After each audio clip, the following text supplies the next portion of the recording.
ఆ రోజు అసంఖ్యాక ప్రజల సమక్షంలో ప్రజాపాలనా ప్రభుత్వానికి శ్రీకారం చుట్టిన మొదటి రోజే మరి మన ముఖ్యమంత్రి గారు ఎంత వేగంగా కార్యక్రమాల అమల్లో ప్రతిరోజు 18 గంటలు శ్రమపడేందుకు నేను సిద్ధంగా ఉన్నానని చెప్పిన ఆనరబుల్ సీఎం ఇప్పుడు జ్యోతి వెలిగించి కార్యక్రమాన్ని ఆరంభిస్తున్నారు. ఇది కుటుంబ సంక్షేమ జ్యోతి, రాష్ట్ర అభివృద్ధి జ్యోతి. తెలంగాణ రాష్ట్ర వ్యాప్తంగా పైలట్ ప్రాజెక్ట్ ఆవిష్కరిస్తున్న జ్యోతి.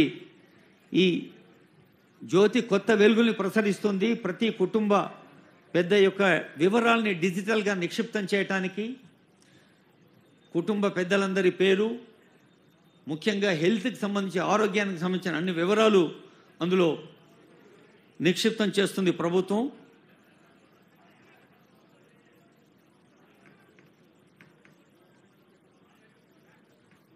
ఈరోజు నవరాత్రులు ప్రారంభం.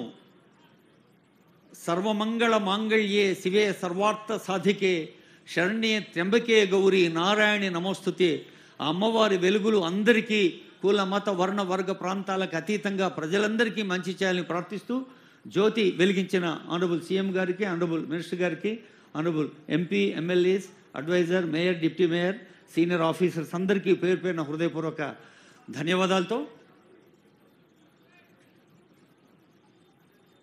దీపానికి కిరణం ఆభరణం, రూపానికి హృదయం ఆభరణం. మరి ఆ హృదయం వ్యక్తిగా స్పందించినప్పుడు మరి రాష్ట్రం మొత్తం దేశానికి ఉదాహరణగా లేవని భావిస్తూ ఇప్పుడు అందరం లేచి నిలబడదాం. జయ జయ హే తెలంగాణ గొంతెత్తి పాడదాం.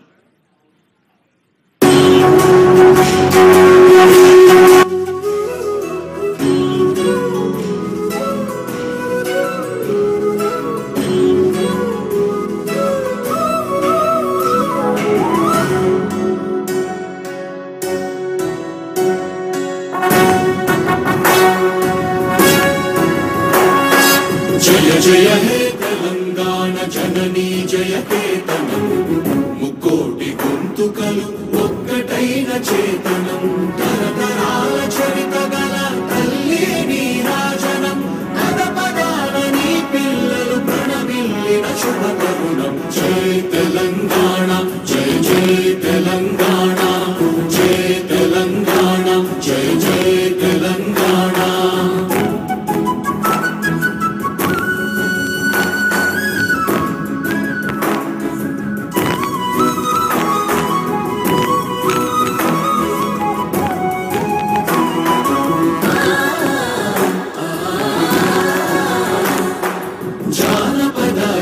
జీవన జావళీలు జాలువార కవి గాయక వైతాళిక కళల మంజీరాలు, జాతిని జాగృత పరచే గీతాల జనజాతర అనునిత్యము నీ గానం, అమ్మ నీవే మా ప్రాణం. జయ తెలంగాణ, జయ జయ తెలంగాణ, జయ తెలంగాణ, జయ జయ తెలంగాణ.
సంక్షేమ ప్రాణంగా సాగుతున్న ప్రజాపాలన ప్రభుత్వ అధినేత గౌరవనీయులైన ముఖ్యమంత్రి గారికి మరోమారు స్వాగతం పలుకుతూ ఇప్పుడు మన స్పెషల్ సిఎస్ ఇన్ఫర్మేషన్ టెక్నాలజీ బాధ్యతలు నిర్వహిస్తున్న పెద్దలు జయేష్ రంజన్ గారి స్వాగత వచనాలు.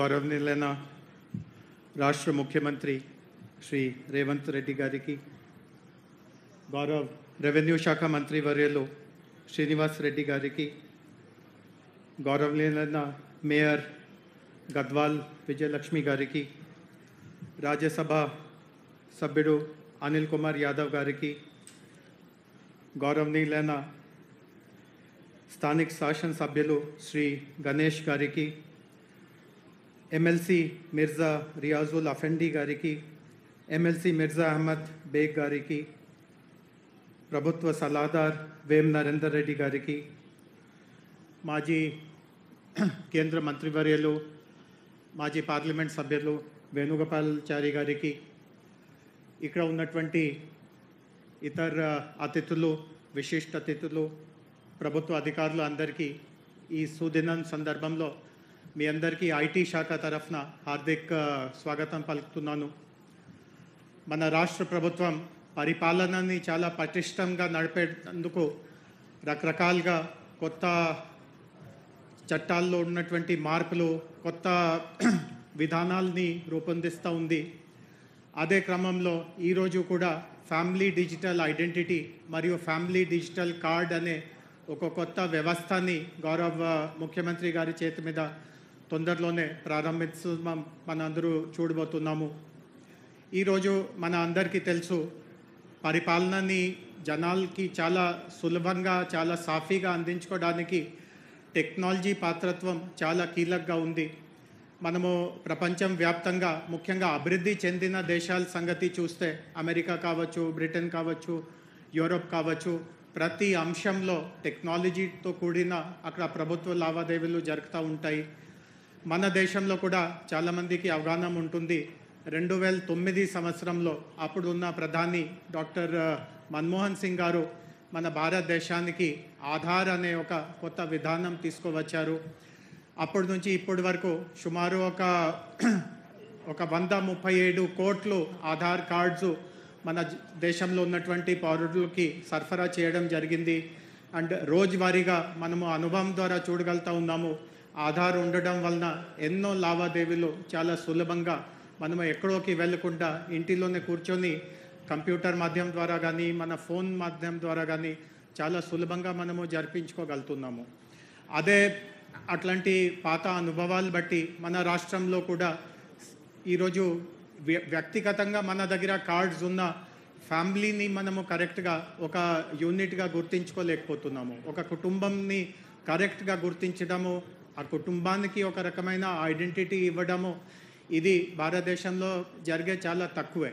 సో ఈరోజు మన రాష్ట్రంలో కూడా ఫ్యామిలీ డిజిటల్ కార్డ్ అనే ఒక కొత్త విధానం ప్రారంభించడం ఇది చాలా సంతోషకరమైన విషయం. అండ్ ముఖ్యంగా ఈ బాధ్యత ఐటీ శాఖకి గౌరవ ముఖ్యమంత్రి గారు కేటాయించడం మా పైన కూడా అంత విశ్వాసం పెట్టుతున్నట్టుగా మాకు కూడా దీనివల్ల చాలా ధైర్యం కలుగుతూ ఉంది. ఈ రోజు నుంచి రాబోయే 5 రోజుల వరకు రాష్ట్ర వ్యాప్తంగా ఒక పైలట్ ఫేజ్ భాగంగా ప్రతి నియోజకవర్గంలో ఒక గ్రామం కానీ, ఒక వార్డ్ కానీ, సికింద్రాబాద్ కంటోన్మెంట్ లాంటి అర్బన్ నియోజకవర్గం ఉంటే 2 వార్డ్స్ అనుకొని ఆ ప్రాంతంలో ఉన్న ప్రతి కుటుంబానికి సర్వే టీమ్స్ వెళ్ళి మా దగ్గర ఉన్న సమాచారం ప్రకారం కుటుంబంని మేము ఎట్లా అర్థం చేసుకుంటున్నామో, వాస్తవికత అట్లే ఉందా, దానికంటే భిన్నంగా ఉందా, దీని మీద ఈ 5 రోజులు జరిగే పాలియేట్ ఉంటుంది. సో ఈ కార్యక్రమానికి విచ్చినందుకు ప్రతి ఒక్కరికి మరి ఒకసారి ఐటీ శాఖ తరఫున నా ధన్యవాదం తెలియపరుస్తున్నాను. ధన్యవాదాలు సార్. ఒక సమగ్రమైన, సరళంగా, పారదర్శకంగా, ఉపయుక్తమైన కార్యక్రమానికి తన నియోజకవర్గంలో శ్రీకారం చుడుతున్నందుకు తమ ఆనందాన్ని వ్యక్తం చేయబోతున్నారు గౌరవనీయులైన కంటోన్మెంట్ శాసనసభ్యులు శ్రీ గణేష్ గారు.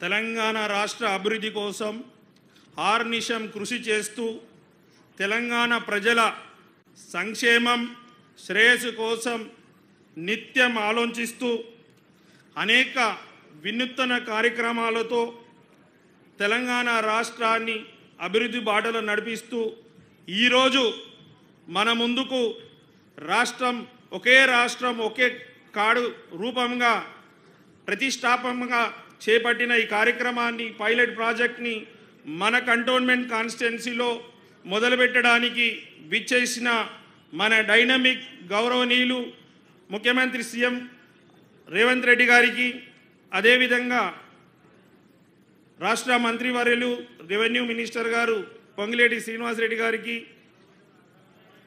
రాజ్యసభ మెంబర్ అయిన అనిల్ కుమార్ గారికి, హైదరాబాద్ మేయర్ శ్రీమతి గద్వాల్ విజయలక్ష్మి గారికి, ఎమ్మెల్సీ శ్రీ మిర్జా రెహమద్ బేగ్ గారికి, ఎమ్మెల్సీ శ్రీ మిర్జా హసన్ ఇఫున్ గారికి, రాష్ట్ర ప్రభుత్వ సలహాదారు శ్రీ వేం నరేందర్ రెడ్డి గారికి, మాజీ కేంద్ర మంత్రివర్యులు డాక్టర్ ఎస్ వేణుగోపాల్చారి గారికి, హైదరాబాద్ డిప్యూటీ మేయర్ శ్రీమతి శ్రీలత శోభన్ రెడ్డి గారికి, హైదరాబాద్ కలెక్టర్ అయిన అనుదూప్ గారికి, జిహెచ్ఎంసీ కమిషనర్ అమరపాలి గారికి, ప్రిన్సిపల్ సెక్రటరీ దానకిషోర్ గారికి, ప్రిన్సిపల్ సెక్రటరీ అయిన జయేష్ రంజన్ గారికి, ఇక్కడ విచ్చేసిన యావత్ నా కంటోన్మెంట్ కుటుంబ సభ్యులందరికీ నా యొక్క హృదయపూర్వకంగా నమస్కారాలు తెలుపుకుంటున్నాను.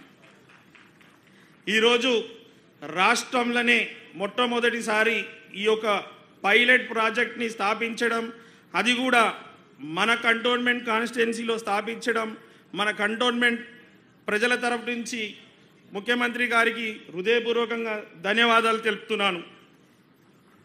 ఈ యొక్క కార్డు ద్వారా, ఈ డిజిటల్ కార్డు ద్వారా ఇంత ముందుకులాగా ప్రజలు కన్ఫ్యూషన్ కాకుండా ప్రతి ఒక్కరికి ఈ యొక్క ఐడి నంబర్ ఇస్తారు.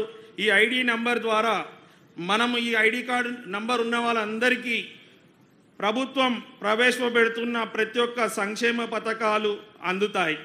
ఇక్కడ ఒకసారి క్యాస్ట్ సర్టిఫికేట్ తీసుకుంటే మళ్ళీ పిల్లలకు అవసరం ఉండదు. ఇక్కడ ఇన్కమ్ సర్టిఫికేట్ తీసుకుంటే మళ్ళీ కుటుంబ సభ్యులకు అవసరం ఉండదు. ఇలాంటిది అనేక కార్యక్రమాలు పొందడానికి ఒకటే సింగిల్ కార్డుగా మన గౌరవ ముఖ్యమంత్రి గారు ఎన్నో రోజుల నుంచి దీనికి కృషి చేసి రాష్ట్ర ప్రజలు ప్రతి ఒక్క వ్యక్తికి, ప్రతి ఒక్క కుటుంబానికి ప్రభుత్వం అమలు చేస్తున్న ప్రతి ఒక్క సంక్షేమ పథకాలు అందరికీ దక్కాలి, ఏ ఒక్కరికి మిస్ కావద్దనే ఉద్దేశంతో ఈరోజు ఈ యొక్క కార్డుని ప్రవేశపెట్టడం చాలా సంతోషకరమైన విషయం. ఈ కార్డు ద్వారా మీకు మెడికల్ కానీ హెల్త్ ఇష్యూస్ ఏమైనా ఉన్నా కూడా మీకు అన్ని దాంట్లో వివరణ ఉంటుంది కాబట్టి ఎలాంటి కన్ఫ్యూషన్ లేకుండా అందరికీ ఈజీగా ఉండే విధంగా ప్రజలు, ప్రతి ఒక్క పేద ప్రజలకి అన్ని సంక్షేమ పథకాలు దక్కాలి. ఇంతకు ముందుకులాగా కాయిదాలు తీసుకొని ఏ ఆఫీసర్స్కి వెళ్ళకుండా ప్రతి ఒక్కటి డిజిటలైజ్ చేయాలనే ఉద్దేశంతో ఇంత చారిత్రాత్మక ఈ యొక్క ప్రాజెక్ట్ని మన దగ్గర స్థాపించడం రాష్ట్ర ప్రజల అందరికీ తరఫున సంతోషంగా వ్యక్తం చేస్తూ ఇలాంటి ఎన్నో కార్యక్రమాలు ముఖ్యమంత్రి గారు చేపట్టడం జరిగింది. మనకు 6 గ్యారంటీలు కూడా అమలు చేస్తూ ప్రతి ఒక్కరికి ఉచిత బస్, మహిళలందరికీ ఉచిత బస్ ప్రయాణం కూడా అందించడం, 200 యూనిట్లు వారికి ఉచితంగా కరెంటు బిల్లు కూడా ఫ్రీ ఇవ్వడం జరుగుతుంది. అలా తీసుకొని వస్తే అన్ని పథకాలు అమలవుతున్న సందర్భంగా ఈరోజు బీఆర్ఎస్ వీళ్ళు ఎక్కడ గౌరవ ముఖ్యమంత్రి గారు చేపడుతున్న సంక్షేమ పథకాలు, తీసుకున్న నిర్ణయాలు అందరూ రాష్ట్ర ప్రజలందరూ కాంగ్రెస్ ప్రభుత్వం వైపు చూస్తున్నారు. కన్ఫ్యూజ్ చేయాలని ఒక దురాలోచనతోటి బీఆర్ఎస్ వాళ్ళు రోజు ఏదో ఒక కార్యక్రమం పెడుతున్నారు. అవసరం లేని దానికి వాళ్ళ 10 సంవత్సరాల హయాంలో వారు చెయ్యనిది ఆలోచించింది కూడా ఈరోజు కాంగ్రెస్ ప్రభుత్వం మన గౌరవ ముఖ్యమంత్రి గారు చేస్తున్నారు. దానికి మీకు అందరికీ ఒక చిన్న కథ చెప్పాల్సిన అవసరం ఉంది. ఈరోజు మన రాష్ట్రంలో జరుగుతున్నది, మనలో ఎవరికైనా అనారోగ్యం పాలైతే మనం డాక్టర్ దగ్గరికి వెళ్తాం. డాక్టర్ల దగ్గరికి వెళ్ళినప్పుడు మనకు చాలామంది సజెషన్స్ ఇస్తుంటున్నారు. ఈ డాక్టర్లే కాకుండా కొన్ని హాస్పిటల్స్ కూడా వెళ్తున్నప్పుడు మనకు ఒక్కొక్కరు ఒక్కొక్క సలహా చెప్తుంటున్నారు. అయితే విషయం ఏంటంటే చాలా తీవ్రమైన ఆపరేషన్ చేయాల్సి అవసరం ఉంది. ఆపరేషన్ ద్వారా మనిషి బతకొచ్చు, మనిషి చనిపోవచ్చు. అలాంటి సమయంలో హాస్పిటల్ యజమానులైన బీఆర్ఎస్ వాళ్ళు, కేసీఆర్, హరీష్ రావు, కేటీఆర్ ఏం ఆలోచిస్తున్నారంటే ఈ హాస్పిటల్ కమిటీ వాళ్ళందరూ కూర్చొని ఈ ఆపరేషన్ చేస్తే వాళ్ళు చనిపోయే అవకాశం ఉంది, చనిపోతే మనకు చెడు పేరు వస్తుంది హాస్పిటల్కి. అలాంటి జరగకుండా దీనికి కేవలం మాత్రలు ఇచ్చే వదిలేసి వారి సావుకు వారి బతకని వదిలేశారు. ఇంకొక పక్కన ఇంకొక హాస్పిటల్ డాక్టర్స్ అంతా మా వేదిక మీద ఉన్న పెద్దలు అందరూ ఆలోచించారు. ఆ డాక్టర్లు అలా వదిలేస్తే కరెక్ట్ కాదు. మనము మన ప్రజల ప్రాణాలు కాపాడాల్సిన అవసరం ఉంది. మన హైదరాబాద్ని అన్ని రంగాలలో డెవలప్మెంట్ చేయాల్సిన అవసరం ఉంది. కావున మన డాక్టర్లైన వ్యక్తులు ఏం చేశారు, ఆపరేషన్ చేసేటప్పుడు మనకి ఇంజెక్షన్ ఇస్తారు, కుట్లేయడానికి కట్ చేసి కుట్లేస్తే నొప్పి అవుతుందని కొంతమంది నొప్పికి ఓర్చుకోక నొప్పి అని అనుకుంటున్నారు. అదే మాదిరిగా కొంచెం నొప్పి అయితే ఆపరేషన్ గ్రాండ్ సక్సెస్ అవుతుంది. అదే ఆపరేషన్ చేయడానికి మన గౌరవ ముఖ్యమంత్రి గారు చేపట్టిన కొన్ని విషయాలు ప్రజలకు భావి తరాలకు బాగుండడానికి కొంచెం ఒక సూది లాంటి నొప్పి కొంతమందికి అవుతుంది. ఆపరేషన్ చేసినప్పుడు కుట్ల నొప్పి కొంచెం ఉంటుంది.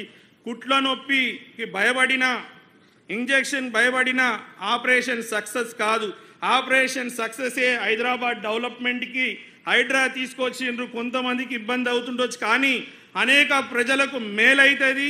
హైదరాబాద్ మళ్ళీ వర్షం వస్తే జలమయం కాకుండా హైదరాబాద్ని కాపాడడానికి గతంలో బీఆర్ఎస్ ప్రభుత్వంలో వరదలు వచ్చినప్పుడు నాలాలలో కొట్టుకుపోయి చాలామంది ప్రాణాలు కోల్పోయారు. అలా కోల్పోకుండా ఉండడానికే మనం సీఎం గారు కొంచెం నొప్పి సరించలేక డిసైడ్ అయిపోయారు.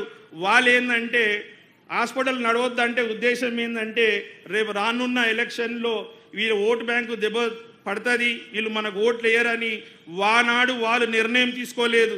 ఈనాడు ఓటు బ్యాంకు రాజకీయం కాదు, ప్రజల సంక్షేమం శ్రేయస్సు ఆరోగ్యం ముఖ్యమని తీసుకునే నిర్ణయాలు తట్టుకోక యావత్ హైదరాబాద్ తెలంగాణ ప్రజలు కాంగ్రెస్ ప్రభుత్వం వైపు చూస్తూ ఆదరాభిమానం పొందుతురని భయంతో బీఆర్ఎస్ వాళ్ళు లేనిపోలు అపోహలు సృష్టించి కొంతమందిని వాళ్ళే క్రియేట్ చేసి అన్ని అపోహలు సృష్టిస్తున్నారు. ఏది ఏమైనా ఒక్కసారి మన డైనమిక్ సీఎం గారు నిర్ణయం తీసుకుంటే ఎంత దూరమైనా వెళ్తారు, కానీ ప్రజల సంక్షేమమే శ్రేయస్సు అని డిసైడ్ అయినాక ఎవరు అడ్డం వచ్చినా కూడా ఏవి కాదు. నేను గతంలో కూడా చెప్పాను, మన ముఖ్యమంత్రి గారు మంచి ఫుట్బాల్ ప్లేయర్ అంటే ఎలాంటి ఆటగానికి ఎలాంటి ఆడాలో వారికి బాగా తెలుసు. ఇలాంటి వాళ్ళు బీఆర్ఎస్ వాళ్ళు ఎన్ని నాటకాలు చేసినా ఎన్ని ఆటలు ఆడినా ఫైనల్గా గోల్ కట్టేది మన ముఖ్యమంత్రి గారే. ఫైనల్గా డెవలప్మెంట్ తెలంగాణ రాష్ట్రాన్ని చేసేది మన కాంగ్రెస్ ప్రభుత్వమే. కాబట్టి అన్ని ఇప్పుడు అమలు చేస్తున్న ప్రతి ఒక్క సంక్షేమ పథకాలు ప్లస్ మేనిఫెస్టోలు లేని కూడా ఇవన్నీ స్కిల్ డెవలప్మెంట్ యూనివర్సిటీ కావచ్చు, స్పోర్ట్స్ యూనివర్సిటీ కూడా తీసుకురావడం, వాళ్ళకి జెలస్ ఫీల్ అయ్యి ఈరోజు అన్ని వైపులా కాంగ్రెస్ వైపే చూస్తున్నారు. కాబట్టి వారందరూ అపోహలకు గురి కాకుండా మీరందరూ ఆపరేషన్ సక్సెస్కి డెవలప్మెంట్కి ముఖ్యమంత్రిగా తోడు ఉండాలని కోరుతూ మా కంటోన్మెంట్ ప్రజలు కూడా ముఖ్యమంత్రి గారిని కొన్ని రిక్వెస్ట్ పెట్టడం జరిగింది. మాకు ఒక డిగ్రీ కాలేజ్ ఇవ్వండి అన్న సీఎం గారు. ఏ విధంగా అయితే రాష్ట్రం అంతా డెవలప్మెంట్ చేస్తారో అదే మాదిరిగా మాకు ఒక డిగ్రీ కాలేజ్, ఒక ఇంజనీర్ కాలేజ్ కూడా ఇవ్వాలని కోరుతూ, గతంలో కూడా తమరు వచ్చి ఎలక్షన్లో కూడా హామీ ఇచ్చారు. తమరు ఇక్కడ ఎంపీగా కూడా ఉండే, తమరికి అన్ని విషయాలు అవగాహన ఉంది.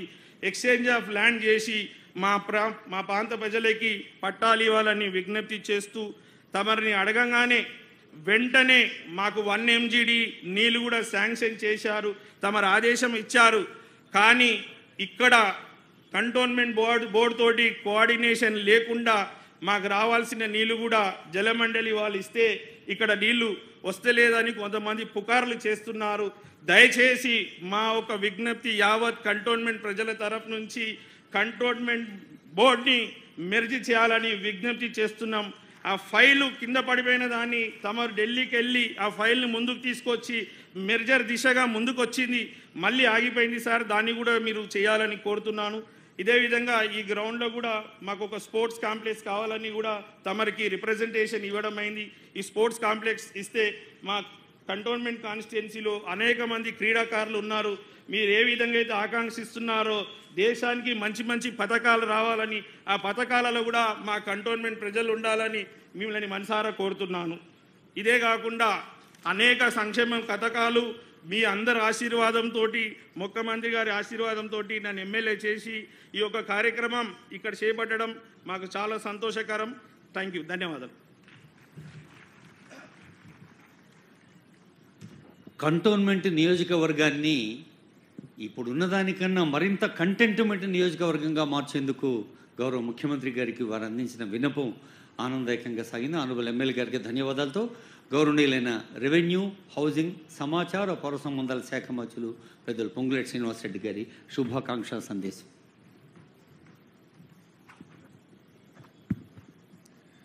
సభకు నమస్కారం.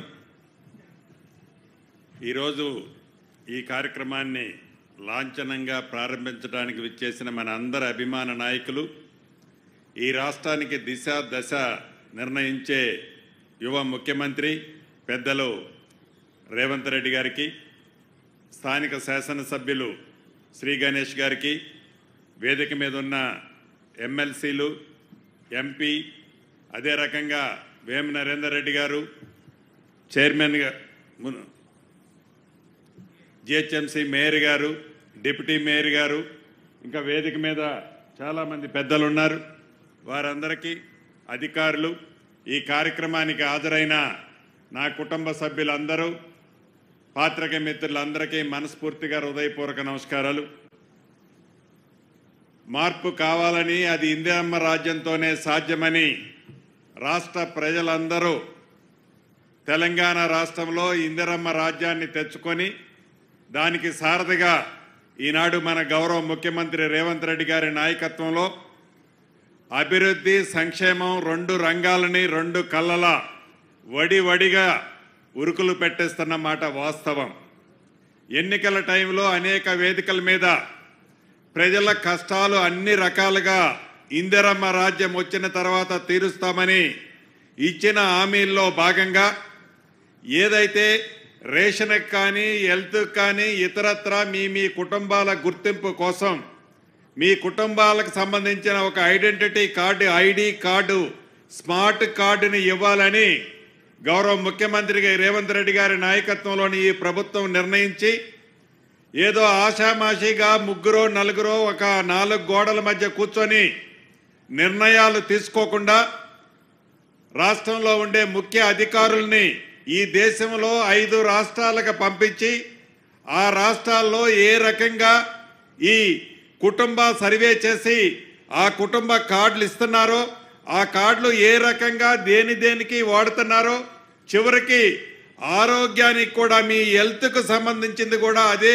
కార్డులో వచ్చే విధంగా ఉంటే బాగుంటుంది అని తలంచి ఒక పైలట్ ప్రాజెక్టుగా, అంటే గౌరవ నేను అన్నాను ఆ రోజు సమావేశంలో, ఎందుకు ఒకేసారి మొత్తం పెడదామని ముఖ్యమంత్రి గారిని అడిగితే, అలా కాదు మంత్రి గారు, మనం పైలట్ ప్రాజెక్టు చేపట్టి దీంట్లో ఏమైనా సూచనలు, సలహాలు సామాన్య ప్రజలు ఇస్తే అవసరమైతే వాటిని కూడా చేర్చి ఈ రాబోయే కొద్ది రోజుల్లోనే తప్పకుండా ప్రతి కుటుంబానికి ఒక స్మార్ట్ కార్డుతో పాటు ఆ కుటుంబానికి ఈ రాష్ట్రానికి సంబంధించిన ఒక నెంబరు, అదే రకంగా వ్యక్తిగతంగా ప్రతి నెంబర్కి ఒక ఐడి కోడ్ని, ఒక నెంబర్ని ఇవ్వాలి అన్నది ఈ రాష్ట్ర ప్రభుత్వం యొక్క ఆలోచనలో భాగంగా ఈనాడు గౌరవ ముఖ్యమంత్రి గారి చేతుల మీదుగా లాంఛనంగా రాష్ట్రంలోని 119 నియోజకవర్గాలలో ప్రతి నియోజకవర్గంలో 2 పాయింట్ల చొప్పున ఒక గ్రామ పంచాయతీ, ఒక కార్పొరేషన్ అయితే ఒక డివిజన్లో ఏర్పాటు చేయాలని నిర్ణయం తీసుకొని, ఇది రాబోయే 5 రోజుల్లో ఈ రోజు నుంచి 7వ తారీఖు లోపు పూర్తి చేసి 8, 9 తారీఖుల్లో ఏవైతే ప్రజలు సూచనలు ఇస్తారో, ఏదైతే ప్రతిపక్షాలు సూచనలు ఇస్తారో, ఏదైతే మేధావులు సూచనలు ఇస్తారో తప్పకుండా దాంట్లో మంచుంటే సేకరించి ఈ కార్డులన్నిటినీ యుద్ధ ప్రాతిపదిక మీద ప్రతి కుటుంబానికి ఇవ్వాలన్నదే ఈ ప్రభుత్వం యొక్క లక్ష్యం. గౌరవ ముఖ్యమంత్రి రేవంత్ రెడ్డి గారి ఆలోచనని ఈ వేదిక ద్వారా మీకు తెలియజేస్తున్నాం.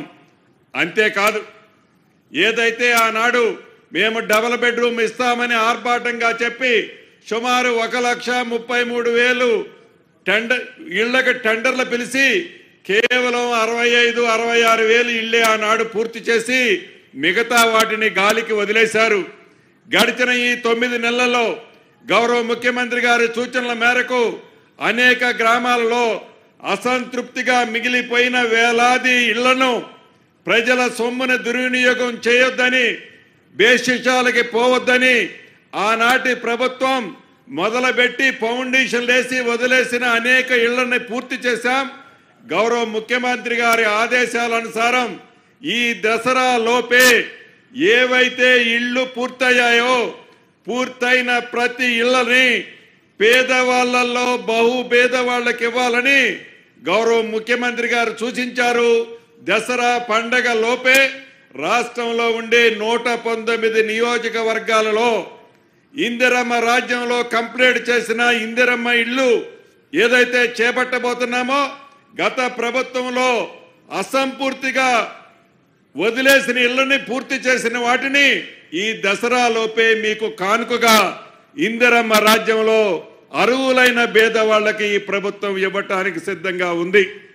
ఇంతకు ముందే మా ఎమ్మెల్యే గారు చెప్పారు, ఏదైతే ఈ హైదరాబాదులో మూసీ పరివాహక ప్రాంతంలో అనేక చెరువులు, అనేక నాలాలు, అనేక కుంటలు గత 10 సంవత్సరాలలో వందలాది బడాబాబులు కబ్జా చేశారన్న మాట నిజం. దాని ఫలితంగా అనేక మంది సామాన్య ప్రజలు ఇబ్బంది పడుతున్న మాట నిజం. మూసీ పరివాహక ప్రాంతంలో ఎప్పుడు వరదొస్తే వాళ్ళు ప్రాణాన్ని అరిచేతిలో పెట్టుకొని ఏ అర్ధరాత్రి ఇల్లు ఖాళీ చేయాలనో భయభ్రాంతుల్లో సామాన్య ప్రజలు నివసిస్తున్న మాట నిజం. ఈనాడు రాజకీయాల కోసం, ఓట్ల కోసం మాయ మాటలతో వారు అధికారంలో ఉన్ననాడు ఏవైతే స్టేట్మెంట్లు ఇచ్చారో ఆనాడు ఎంఐయుడి మంత్రిగా ఉన్న కేటీఆర్ గారు అనేక వేదికల మీద అనేక మంది అఫీషియల్స్ సమక్షంలో ఎవరు ఇళ్లున్నా బుల్డోజ్ చేయండి అని చెప్పిన ఆ పెద్ద మనిషి ఆనాటి ఆ ప్రభుత్వం ఈనాడు ఇందిరమ్మ రాజ్యంలో పేదోళ్ళకి మంచి చేసే ఈ ప్రభుత్వంలో గౌరవ ముఖ్యమంత్రి రేవంత్ రెడ్డి గారి సారథ్యంలో ఈ మూసీని ప్రక్షాళన చేసి మంచి జీవితాన్ని పేదవాడికి అందించాలని తపనతో ఒక మంచి కార్యక్రమాన్ని చేస్తుంటే కేవలం రాజకీయ లబ్ధి కోసం, వారి స్వార్థం కోసం, వాళ్ళ తొత్తుల స్వార్థం కోసం ఈనాటి ప్రతిపక్షం వారు అధికారంలో ఉన్ననాడు ఏమి చేశారో వాళ్ళు మర్చిపోయారు. దాన్ని మాకు అంటగడుతూ ఈ ప్రభుత్వాన్ని మీద గుడ్డ కాల్చి మేదేసి ఈ ప్రభుత్వాన్ని బదనాం చేయాలని చూస్తున్నారు. ఇది నిజం కాదు. మీరు 10 సంవత్సరాలు పరిపాలించినాడు ఈ మూసీ పరివాహక ప్రాంతంలో, ఈ మూసీ రివర్ బెడ్ మధ్యలో వేలాది మంది పేదవాళ్ళు ఆ మురికి కుంపట్లో నివసిస్తుంటే కనీసం వారికి మౌలిక సౌకర్యాలు ఇవ్వని మీరు ఈ ప్రభుత్వాన్ని విమర్శించే నైతిక హక్కు మీకు లేదు. గౌరవ ముఖ్యమంత్రి గారు సూచించారు, ఆదేశించారు, ఏదైతే ఈ మూసీ పరివాహక ప్రాంతంలో ఉండే పేదవాళ్ళకి పక్కా ఇల్లు మనం ఇవ్వాల్సిందే అని హౌసింగ్ మంత్రిగా నన్ను ఆదేశించారు. అధికారులకి సేమ్ చెప్పడం జరిగింది. 15,000 ఇళ్ళు ఇప్పటికే ఎలకేషన్ చేశాం. 15,000 ఇళ్లే కాదు, ఇంకా అవసరమైతే 4-5,000 ఇళ్ళు అవసరమైన వాటిని కూడా ఈ ప్రభుత్వం పేదవాడికి ఇవ్వటానికి, పార్టీలకి, కులాలకి, మతాలకి అతీతంగా ఇవ్వటానికి ఇందిరమ్మ రాజ్యంలోని రేవంత్ రెడ్డి గారి నాయకత్వంలోని ఈ ప్రభుత్వం చిత్తశుద్ధితో, నిజాయితీతో పేదవాడిగా ఉన్న గుర్తింపు ఉన్న ఈ ఇందిరమ్మ రాజ్యంలో ఎన్ని కుట్రాలు కుతంత్రాలు పన్నినా, ఎన్ని అభియోగాలు మోపినా మాకు ప్రజల ముఖ్యం, పేదవాళ్ళు శ్రేయస్సు ముఖ్యం. పేదవాళ్ళని ఉన్నతమైన స్థానానికి తేటమే ఈ ఇందిరమ్మ రాజ్యం యొక్క లక్ష్యం. మీ తాటాకు చప్పుళ్ళకి మీరేదైతే మ్యాన్ప్లేట్ చేసి మీ పింక్ కలర్ మీడియాతో సామాన్య ప్రజల్ని రెచ్చగొట్టాలని చూస్తున్నారో ప్రతిదీ సామాన్య ప్రజలు, పేద ప్రజలు గమనిస్తున్నారు. మీకు 2 సార్లు బుద్ధి చెప్పినా ఇంకా జ్ఞానం రాకపోవటం, ఇంకా మీకు ఎందుకు మనకు నష్టం జరిగిందని ఆలోచించకపోవటం చాలా బాధాకరంగా ఉంది. ప్రతిపక్షం మంచి సూచనలు ఇస్తే, మంచి సలహాలు ఇస్తే తప్పకుండా ఈ ప్రభుత్వం బేషజాలకు పోకుండా మీరు మంచి చెప్తే సేకరించడానికి సిద్ధంగా ఉంది. కానీ మీరేదో మ్యానిపులేట్ చేసి పేమెంట్లు ఇచ్చి ఎవరినో కొంతమందిని ఈ ప్రభుత్వానికి వ్యతిరేకంగా యూట్యూబులు ఆటూబుల ద్వారా మీరు ఎంత రెచ్చగొట్టినా సమన్వయంతో ఇందిరమ్మ రాజ్యంలో, ఇందిరమ్మ ప్రభుత్వంలో ఆశయం ఏదైతే పేదవాళ్ళని ఉన్నతమైన స్థానానికి తేవాలని ఉన్నామో ఆ దిశగా ఒక్క అడుగు కూడా తప్పేయకుండా అదే బాటలో పయనిస్తామని తెలుపుతూ ఈ అవకాశం ఇచ్చిన పెద్దలందరికీ మరొక్కసారి అభినందనలు, కృతజ్ఞతలు తెలుపుతూ ఈ కార్డుల విషయంలో ఫ్యామిలీ అంటే అది మీరే డిసైడ్ చేసుకోండి. అధికారులు మీ దగ్గరకు వస్తారు, కొన్ని నామ్స్ ఇచ్చాం, ఆ నామ్స్ కాదు ఈ పద్ధతిలోనంటే మీకెవరికి ఇబ్బంది కలగకుండా ఉండే విధంగానే మీ హెల్త్ ప్రొఫైల్తో పాటు మీకు నిత్యము అవసరమయ్యే ప్రతి ఐటమ్ని భవిష్యత్తులో ఈ కార్డు ద్వారా ఇందిరమ్మ ప్రభుత్వంలో మీ ఇళ్లకు చేర్చదని కూడా మనస్ఫూర్తిగా ఈ వేదిక మీద నుంచి తెలుపుకుంటూ సెలవు తీసుకుంటున్నాను. Thank you very much. గౌరవ మంత్రివర్యులు వారి సందేశంలో అభివృద్ధి సంక్షేమాలు వడిగా వేగంగా సాగుతున్న తీరును ప్రస్తావించారు, ప్రశంసించారు. అది క్రీడా స్ఫూర్తి. ప్రజాపాలన శ్రీకార వేదిక ఎల్బీ స్టేడియం, ఉద్యోగుల ఆకాంక్షల సాకార వేదిక ఎల్బీ స్టేడియం, మరి ఈరోజు ఈ లాంచింగ్ వేదిక హాకీ స్టేడియం, మొన్న ఇంటర్ కాంటినెంటల్ గచ్చిబౌలి స్టేడియం, అలా అన్ని రంగాల్లో యువతను, విద్యార్థుల్ని, ప్రజల్ని ముందుకు తీసుకెళ్లిన ఆకాంక్షతో సాగుతున్న గౌరవ ముఖ్యమంత్రి వర్యులు, ముఖ్య అతిథి రేవంత్ రెడ్డి గారి సందేశం.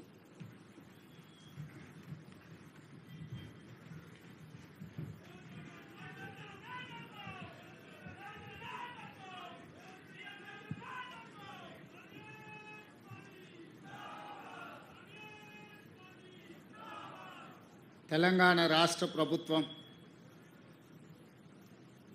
ప్రజలకు సంక్షేమ పథకాలు అందుబాటులోకి తీసుకురావాలన్న ఒక మంచి ఆలోచనతో మంత్రివర్గ సహచరులందరి సూచన సలహా మేరకు ఫ్యామిలీ డిజిటల్ కార్డ్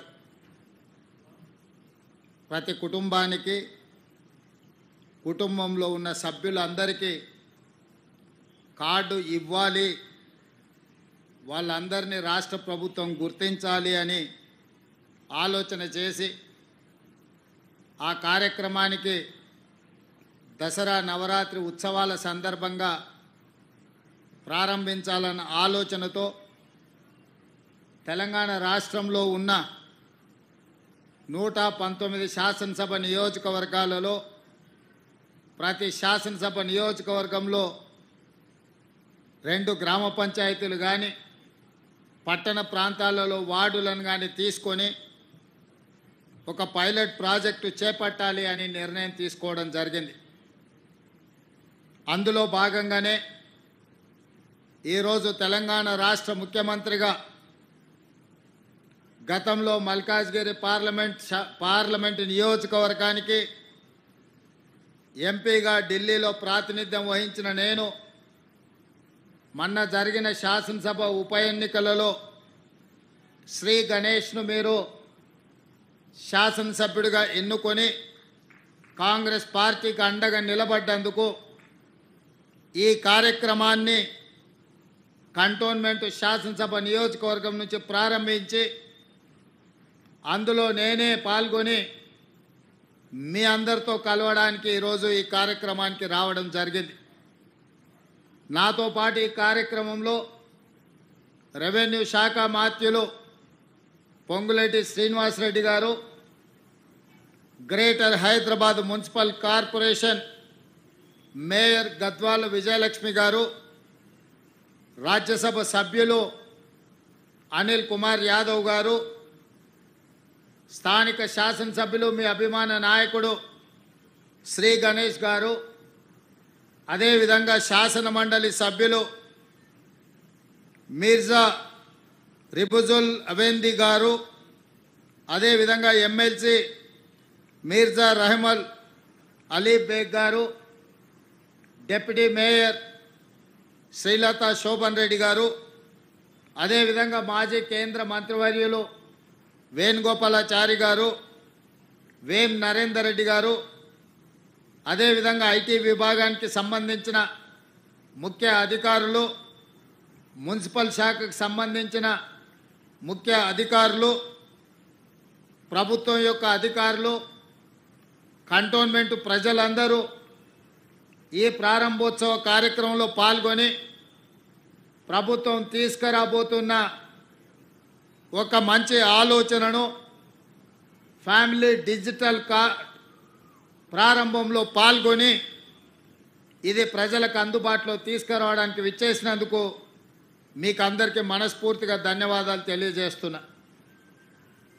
మిత్రులారా, చాలా రోజుల నుంచి తెలంగాణ రాష్ట్రం వచ్చిన తర్వాత తెలంగాణలో తండాలలో, గూడాలలో, మారుమూల పల్లెల్లో, పట్టణాలలో, బస్తీలలో చాలామంది మా కుటుంబంలో సభ్యులు పెరిగినరు, వాళ్ళకి రేషన్ కార్డు కావాలి, రేషన్ కార్డు ఉంటేనే ప్రభుత్వ సంక్షేమ పథకం వస్తుంది అని చెప్పి 10 సంవత్సరాలు చెప్పులు అరిగేలా ప్రభుత్వ కార్యాలయాలు చుట్టూ తిరిగి వేసారి గత ప్రభుత్వం చంద్రశేఖరరావు గారి కుటుంబం ఉంటే మా కుటుంబానికి రేషన్ కార్డు రాదు అన్న ఆలోచనతోటి మీరు వాళ్ళను ఓడించి కాంగ్రెస్ పార్టీని, ఇందిరమ్మ రాజ్యాన్ని అధికారంలోకి తీసుకొచ్చింది.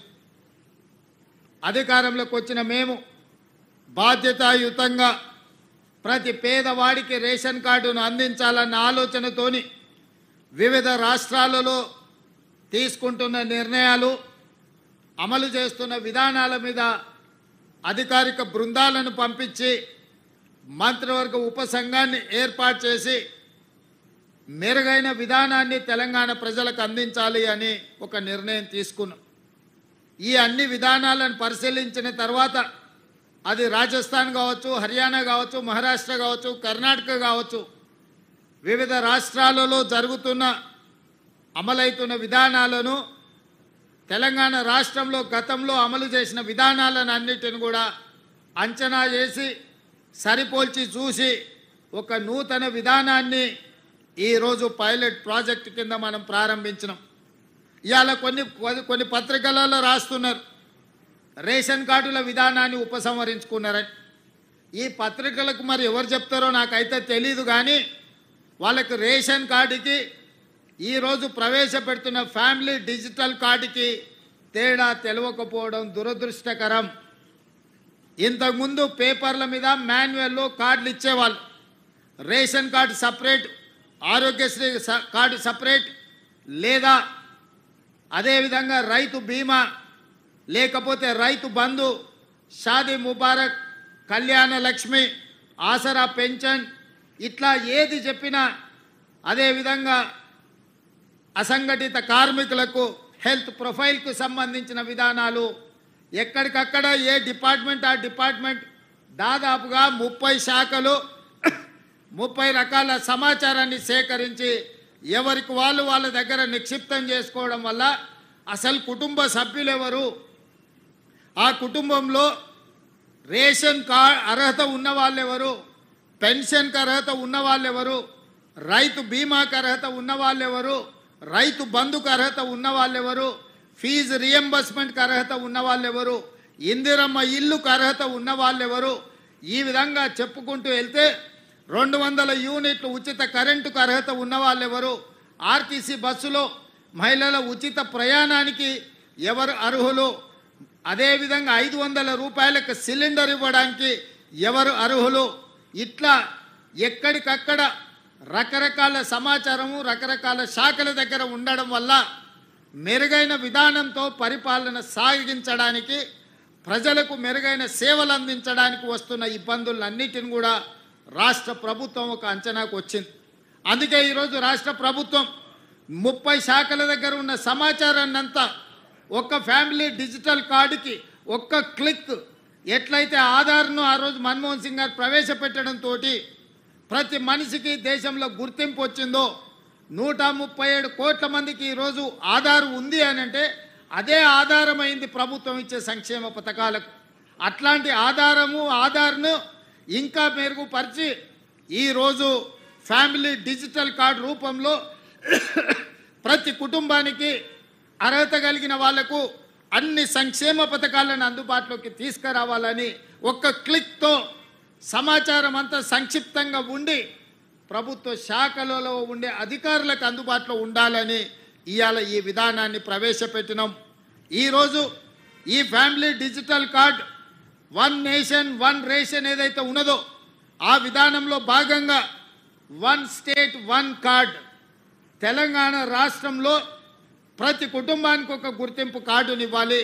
ఆ గుర్తింపు కార్డులో వాళ్ళకు అందుబాటులోకి తీసుకొచ్చిన సంక్షేమ పథకాలన్నిటిని కూడా డిజిటలైజ్ చేసి కంప్యూటర్లో పొందుపరిచి ఏ శాఖ కావాలన్నా వాటిని చూడడానికి అర్హులైన వాళ్ళందరికీ సంక్షేమ పథకాన్ని అమలు చేయాలని ఈ విధానాన్ని తీసుకొచ్చినాము. ఇవాళ ఈరోజు ప్రవేశపెడుతున్న ఫ్యామిలీ డిజిటల్ కార్డు ఇదే రేషన్ కార్డు, ఇదే మీ ఆరోగ్యశ్రీ కార్డు, ఇదే మీ రైతు బీమా కార్డు, ఇదే మీ ఫీజు రియంబర్స్మెంట్ కార్డు, ఇదే మీ ఇందిరమ్మ ఇల్లుకు అర్హత, ఇదే మీకు కళ్యాణ లక్ష్మిని పొందడానికి అర్హత వస్తుంది. ప్రతి సంక్షేమ పథకం 200 యూనిట్లు ఉచిత కరెంటు కావచ్చు, ఆర్టీసీ బస్సు ఉచిత ప్రయాణం కావచ్చు, ఈ రకంగా రాష్ట్ర ప్రభుత్వం అమలు చేస్తున్న ప్రతి సంక్షేమ పథకాలను ఇందులోకి తీసుకొచ్చి అన్ని రకాలుగా మీ కుటుంబాలకు ఈ కార్డు ఒక రక్షణ కవచం కల్పించడానికే ఈ ఫ్యామిలీ డిజిటల్ కార్డుని రాష్ట్ర ప్రభుత్వం తీసుకొచ్చింది. ఇదే కాదు, ఈరోజు చాలామంది నన్ను కలుస్తున్నారు, అయ్యా మా పిల్లగాడికి పెళ్ళి అయింది, మా ఇంటికి కోడలు వచ్చింది, మా పిల్లగాడికి కూడా సపరేట్ రేషన్ కార్డు కావాలి, ఎందుకంటే వాడి కుటుంబం సపరేట్ అయిపోయింది, గతంలో పెళ్లి కానప్పుడు తల్లిదండ్రులుగా మా దగ్గర ఉన్నాడు, ఇప్పుడు మా అబ్బాయికి పెళ్ళి అయింది, అతనికి కూడా ఒక రేషన్ కార్డు కావాలంటారు. మరి ఏ విధంగా దీన్ని వాళ్ళకి ఇవ్వాలి, ఇచ్చిన సంగతి వాళ్ళకి ఎట్లా తెలవాలి? అదేవిధంగా కొన్ని కుటుంబాలలో వయసు మీద పడిన వాళ్ళు చనిపోతే వాళ్ళ వివరాలు తొలగించడానికి ఒక సమస్య అవుతున్నది.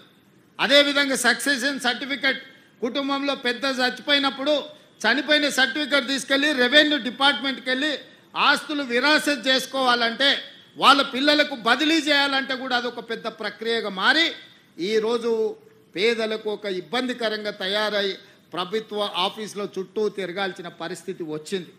అందుకే ఈరోజు వీటన్నిటిని దృష్టిలో పెట్టుకొని మీ ఇంటికి కొత్త కోడలు వచ్చినా లేదా మీ అమ్మాయి పెళ్ళై అత్తగారింటికి వెళ్ళినా, మీ అమ్మాయి ఒక ఇంటి కోడలైనప్పుడు ఇంకొక ఇంటి అమ్మాయి మీ ఇంటి కోడలైనప్పుడు ఈ వివరాలన్నిటిని కూడా కంప్యూటరైజ్ చేస్తే మీరు సింపుల్గా ఆఫీస్కి వెళ్తే ఆ వివరాలు పొందుపరిస్తే ఆటోమేటిక్గా మీకు రేషన్ కార్డులో వాళ్ళ వివరాలన్నీ కూడా పొందుపరచడం జరుగుతుంది.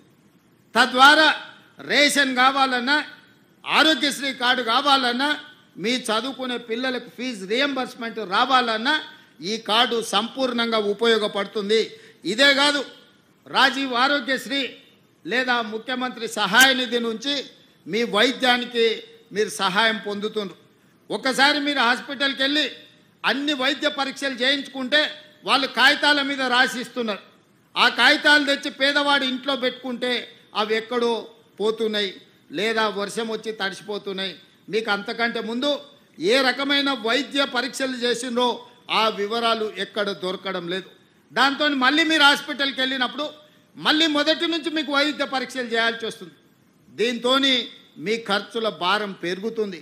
అందుకే ఈరోజు మీకు ఇచ్చే ఈ ఫ్యామిలీ హెల్త్ కార్డులో మీ హెల్త్ డిజిటల్లో మీకు సంబంధించిన వివరాలన్నిటిని కూడా అందులో పొందుపరిస్తే మీరు డాక్టర్ దగ్గరికి వెళ్ళినప్పుడు ఈ కార్డు ఇస్తే మీ గతంలో ఏ వైద్యం అందింది, ఏ మాత్రలు మీరు వాడినరు, ఏ సర్జరీ మీకు జరిగింది, రేపు భవిష్యత్తులో మీకు ఏ రకమైన వైద్యాన్ని అందించాలనేది కూడా ఆ డాక్టర్లకు సులభంగా అర్థమవుతుంది.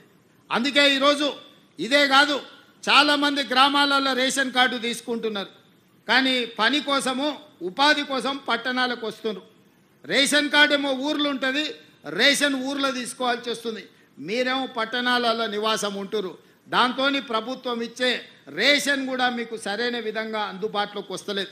ఇప్పుడు ఈ ఫ్యామిలీ డిజిటల్ కార్డు వచ్చిన తర్వాత రాష్ట్రంలో ఏ కొనకున్నా ఎక్కడ మీకు రేషన్ కార్డు ఉన్నా మీరున్న ప్రాంతంలో ఒక నెల ముందు చెప్తే ఆ స్థానిక రేషన్ షాప్కి వెళ్ళి మీకు కావాల్సిన రేషన్ సరుకులు మీరు తీసుకోవచ్చు. ఈ డిజిటల్ కార్డు రావడం వల్ల ఈరోజు పేదలకు ఎలాంటి ఇబ్బంది కలగొద్దు, పేదలను అన్ని రకాలుగా సహాయం అందించాలి, పేదలని ఆదుకోవాలి, పేదలకు సులభతరమైన సాంకేతిక నైపుణ్యంతో కూడుకున్న ఫ్యామిలీ డిజిటల్ కార్డు ఇవ్వాలనేది మా ప్రభుత్వ లక్ష్యము.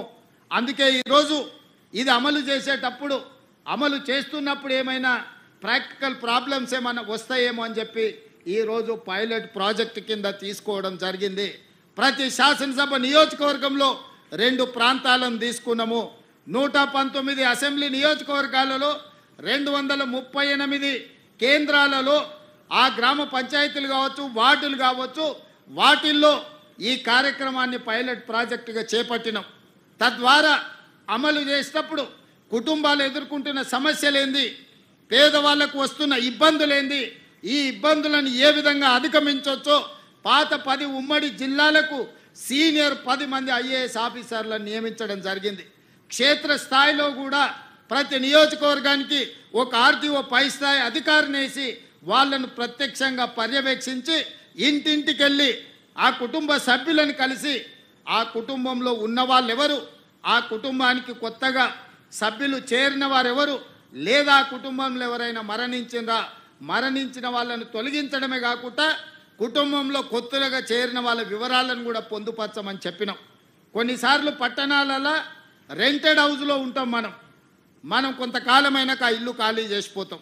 అక్కడ మన కార్డు ఉంటుంది, మనం మారిన దగ్గర తీసుకుందామంటే మనకి ఇబ్బందికరమైన పరిస్థితి. పట్టణాలలో ఇది బస్తీలలో చాలా ఎక్కువ ఎదుర్కొంటున్న సమస్య. అందుకే మీరు మారినప్పుడు ప్రభుత్వ కార్యాలయానికి వెళ్ళి మా అడ్రస్ మారిందంటే డిజిటల్ కార్డులో అడ్రస్ మారుస్తే ఆటోమేటిక్గా మీరు చేరిన దగ్గర మీకు కావాల్సిన రేషన్ కానీ లేకపోతే 200 యూనిట్ల ఉచిత కరెంటు లాంటివి మీరు వీటి అన్నిటిని కూడా వినియోగించుకోవచ్చు. అందుకోసమే ఈరోజు మాన్యువల్ విధానాన్ని మార్చి సాంకేతిక నైపుణ్యాన్ని, ఆర్టిఫిషియల్ ఇంటెలిజెన్స్ను ఉపయోగించి ప్రతి అర్హత కలిగిన పేదవాడికి సంక్షేమ పథకాలను అందుబాటులోకి తీసుకురావడమే కాకుండా ప్రతి మనిషికి ఒక గుర్తింపు నెంబర్ ఇచ్చి తద్వారా మనిషికి అర్హత కలిగిన పథకాలన్నిటిని కూడా అమలు చేయాలన్న విధానమే ఈరోజు కాంగ్రెస్ పార్టీ విధానము. అందుకే ఈ కుటుంబానికి ముఖ్యంగా కాంగ్రెస్ పార్టీకి మహిళలకు ఇచ్చే ప్రాధాన్యత మీకు తెలుసు. ఆనాడు ఇందిరమ్మ కావచ్చు, నేడు సోనియమ్మ కావచ్చు, కాంగ్రెస్ పార్టీ పెద్దలుగా మహిళలు ఉన్నప్పుడే సంక్షేమ పథకాలు అమలు చేసినాం. అందుకే ఈరోజు ఈ ఫ్యామిలీ డిజిటల్ కార్డులో కుటుంబ పెద్దగా మహిళలనే ముందు పెట్టినాము. మహిళ చేతిలో కుటుంబ పెత్తనం ఉన్నప్పుడే ఆ కుటుంబం బాగుపడుతుంది, ఆ కుటుంబానికి వచ్చిన సంక్షేమ పథకాలు అమలు జరుగుతాయని విశ్వసించి ఈరోజు కుటుంబ పెద్దగా ఆ కుటుంబంలో ఉన్న పెద్ద మహిళను కుటుంబ పెద్దగా ఈరోజు పొందుపరిచినాము. మహిళలకు మేము ఇస్తున్న ప్రాధాన్యత ఆర్టీసీ బస్సులో ఉచిత రవాణా సౌకర్యమే కాదు, ఈరోజు ఇండ్ల పట్టాలు ఇవ్వాలన్నా మహిళల పేర్ల మీదనే ఇస్తున్నాం, ఇందిరమ్మ ఇండ్లు ఇవ్వాలన్నా మహిళల పేరు మీదనే ఇస్తున్నాం. ఇవాళ ఈ ఫ్యామిలీ డిజిటల్ కార్డు కూడా మహిళనే కుటుంబ పెద్దగా పెట్టి మీ వివరాలన్నిటిని కూడా నమోదు చేస్తున్నాం. కాబట్టి ఈరోజు ఈ విధానాన్ని ప్రతి ఒక్కరూ ఉపయోగించుకోవాలి. ప్రతి వాళ్ళు ఈ సిస్టంలోకి వచ్చి మీరు నమోదు చేయించుకుంటే మీకు ఫ్యామిలీ డిజిటల్ కార్డు వస్తుంది. ఈ అమలు చేసే క్రమంలో ప్రతిపక్షాలకు కూడా నా సూచన, ఏది పడితే అది వాగుడు, లేకపోతే మీరు తప్పులు, మీరు అప్పులు. పోయినానే చేసినవి రెండే, ఒకటి అడ్డగోలుగా తప్పులు చేసిండు, 2 విపరీతంగా అప్పులు చేసిండు. ఈ తప్పులతోని అప్పులతోని రాష్ట్రం నిండా మునిగింది. ఇవాళ మేము ఏదో దాన్ని సరిదిద్దుదామని 69,000 కోట్ల అప్పుతో తెలంగాణ రాష్ట్రానికి చేతికి అప్ప చెప్తే 7 లక్షల కోట్ల రూపాయలు అప్పులు చేసిండు. ఇక దత్తమ్మ చెప్తాడు కంటోన్మెంట్లో నేను అంతా చేసినాను. ఎవరే నేను ఎంపీ గుండా 5 ఏళ్ళు కొట్లాడి నేను ముఖ్యమంత్రి అయినాక కంటోన్మెంట్ ప్రజల్ని మున్సిపాలిటీలో కలపాలని ఆర్డర్ పట్టుకొచ్చింది నేను. మీ తాత తెచ్చిండా? ఎలివేటెడ్ కారిడార్ ఆర్మీ ప్రాంతంలో రోడ్లు ఇబ్బంది జరిగి ఈ ప్రాంతం పెండింగ్ ఉంటే భూమికి భూమి బదలాయింపు కింద ఇచ్చి ఆర్మీతో నేను మాట్లాడి రాజ్నాథ్ సింగ్ నేను కలిసి ఎలివేటెడ్ కారిడార్లకు దాదాపుగా 194 ఎకరాల భూమిని బదలాయింపజేసి ఈ కంటోన్మెంట్ ఎదుర్కొంటున్న ట్రాఫిక్ సమస్యను శాశ్వతంగా పరిష్కరించడానికే ఎలివేట్ కారిడార్స్ కోసం మనం అనుమతి తీసుకొచ్చినాం. ఇవాళ ఇక్కడ చాలామంది రక్షణ శాఖకు సంబంధించిన భూములల్లా ఇండ్లు కట్టుకున్నారు పేదోళ్ళు. ఇవాళ వాళ్ళకు ఓటర్ లిస్టులో కంటోన్మెంట్ ఎలక్షన్ ఉంటే వాళ్ళకు ఓటర్లలో పేరు లేదు. వాళ్ళు కనీసం ఓటు హక్కు కూడా తీసుకురాలేదు. 10 ఏళ్ళు ముఖ్యమంత్రిగా ఉండి 10 ఏళ్ళు రాష్ట్రంలో అధికారం చెలాయించి ఇవాళ అందుకే వాళ్ళకి శాశ్వతమైన ఓటు హక్కు తీసుకురావాలంటే ఈ రక్షణ శాఖ భూమిని తెలంగాణ రాష్ట్ర ప్రభుత్వం బదిలీ చేసుకొని తెలంగాణ రాష్ట్ర ప్రభుత్వం రక్షణ శాఖకు ఆల్టర్నేట్ ల్యాండ్ ఇచ్చి ప్రత్యామ్నాయంగా భూమినిచ్చి భూమికి భూమిని బదలాయించి ఈ ప్రాంతంలో ఉన్న పేదలకు ఇళ్ళ పట్టాలు ఇవ్వాలని ఇవాళ మేము నిర్ణయం తీసుకున్నాం. ఇంతకుముందు మిత్రుడు శ్రీ గణేష్ అదే అంశాన్ని నా దృష్టికి తీసుకొచ్చాడు. మా రెవెన్యూ శాఖ మంత్రి గారు నాకు చెప్తున్నారు, అన్న ఎంత భూమి అయినా బదలాయించు, వాళ్ళందరికీ పట్టాలు ఇవ్వాలి అని. ఇవాళ ఇట్లాంటి మంచి కార్యక్రమాలు తీసుకొని మేము ముందుకు వస్తుంటే వాటి మీద సూచనలు చేయకుండా వాటి మీద మాట్లాడకుండా ఇవాళ ఏదేదో మాట్లాడుతున్నాడు. ఆయన మాటలకు మీకు అందరికీ అర్థమై ఉంటుంది. అధికారం కోల్పోవడంతో విచక్షణ కూడా కోల్పోయింది. ఏం మాట్లాడుతున్నాడో ఎందుకు మాట్లాడుతున్నాడో నాకైతే అర్థం కాలే. 10 ఏళ్ళు మీరు ఉన్నారు, 10 ఏళ్ళు ఏలినరు, నిరుద్యోగుల ఉసురు పోసుకున్నారు, మీ ఉద్యోగం వాళ్ళు ఊడగొట్టారు. ఈ ప్రభుత్వం వచ్చినాక 90 రోజుల్లో 30,000 ఉద్యోగాలు ఇదే ఎల్బీ స్టేడియంలో ఒక్కొక్కరికి పేరున పిలిచి వాళ్ళకు ఉద్యోగాలు ఇచ్చింది ప్రభుత్వం కాదా? మరో 30-35,000 ఉద్యోగాలు ఈ డిసెంబర్ లోపల ఇవ్వాలని నిన్నగాక మొన్న 11,062 మంది టీచర్ ఉద్యోగాల ఫలితాలు ప్రకటించి రేపు 9 తారీఖు నాడు అదే ఎల్బీ స్టేడియంలో పేదలకు విద్య చెప్పే ఈరోజు టీచర్ల నియామకాలు ప్రభుత్వం చేపట్టబోతుంది. అదేవిధంగా వైద్య రంగంలో వేలాది మంది పోస్టుల పారామెడికల్ సిబ్బందిని మన ప్రభుత్వం వచ్చినాక నియమించింది.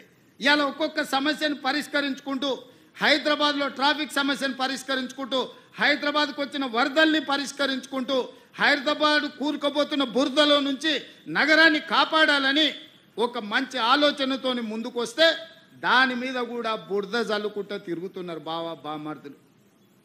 నేను అంటున్న కిరాయి మనుషులతో మీరు చేసే హడావిడి తెలంగాణ సమాజం నిశ్చితంగా గమనిస్తుంది. ఇవాళ పేదలకు అన్యాయమైందని ఏడుస్తున్నారు కదా.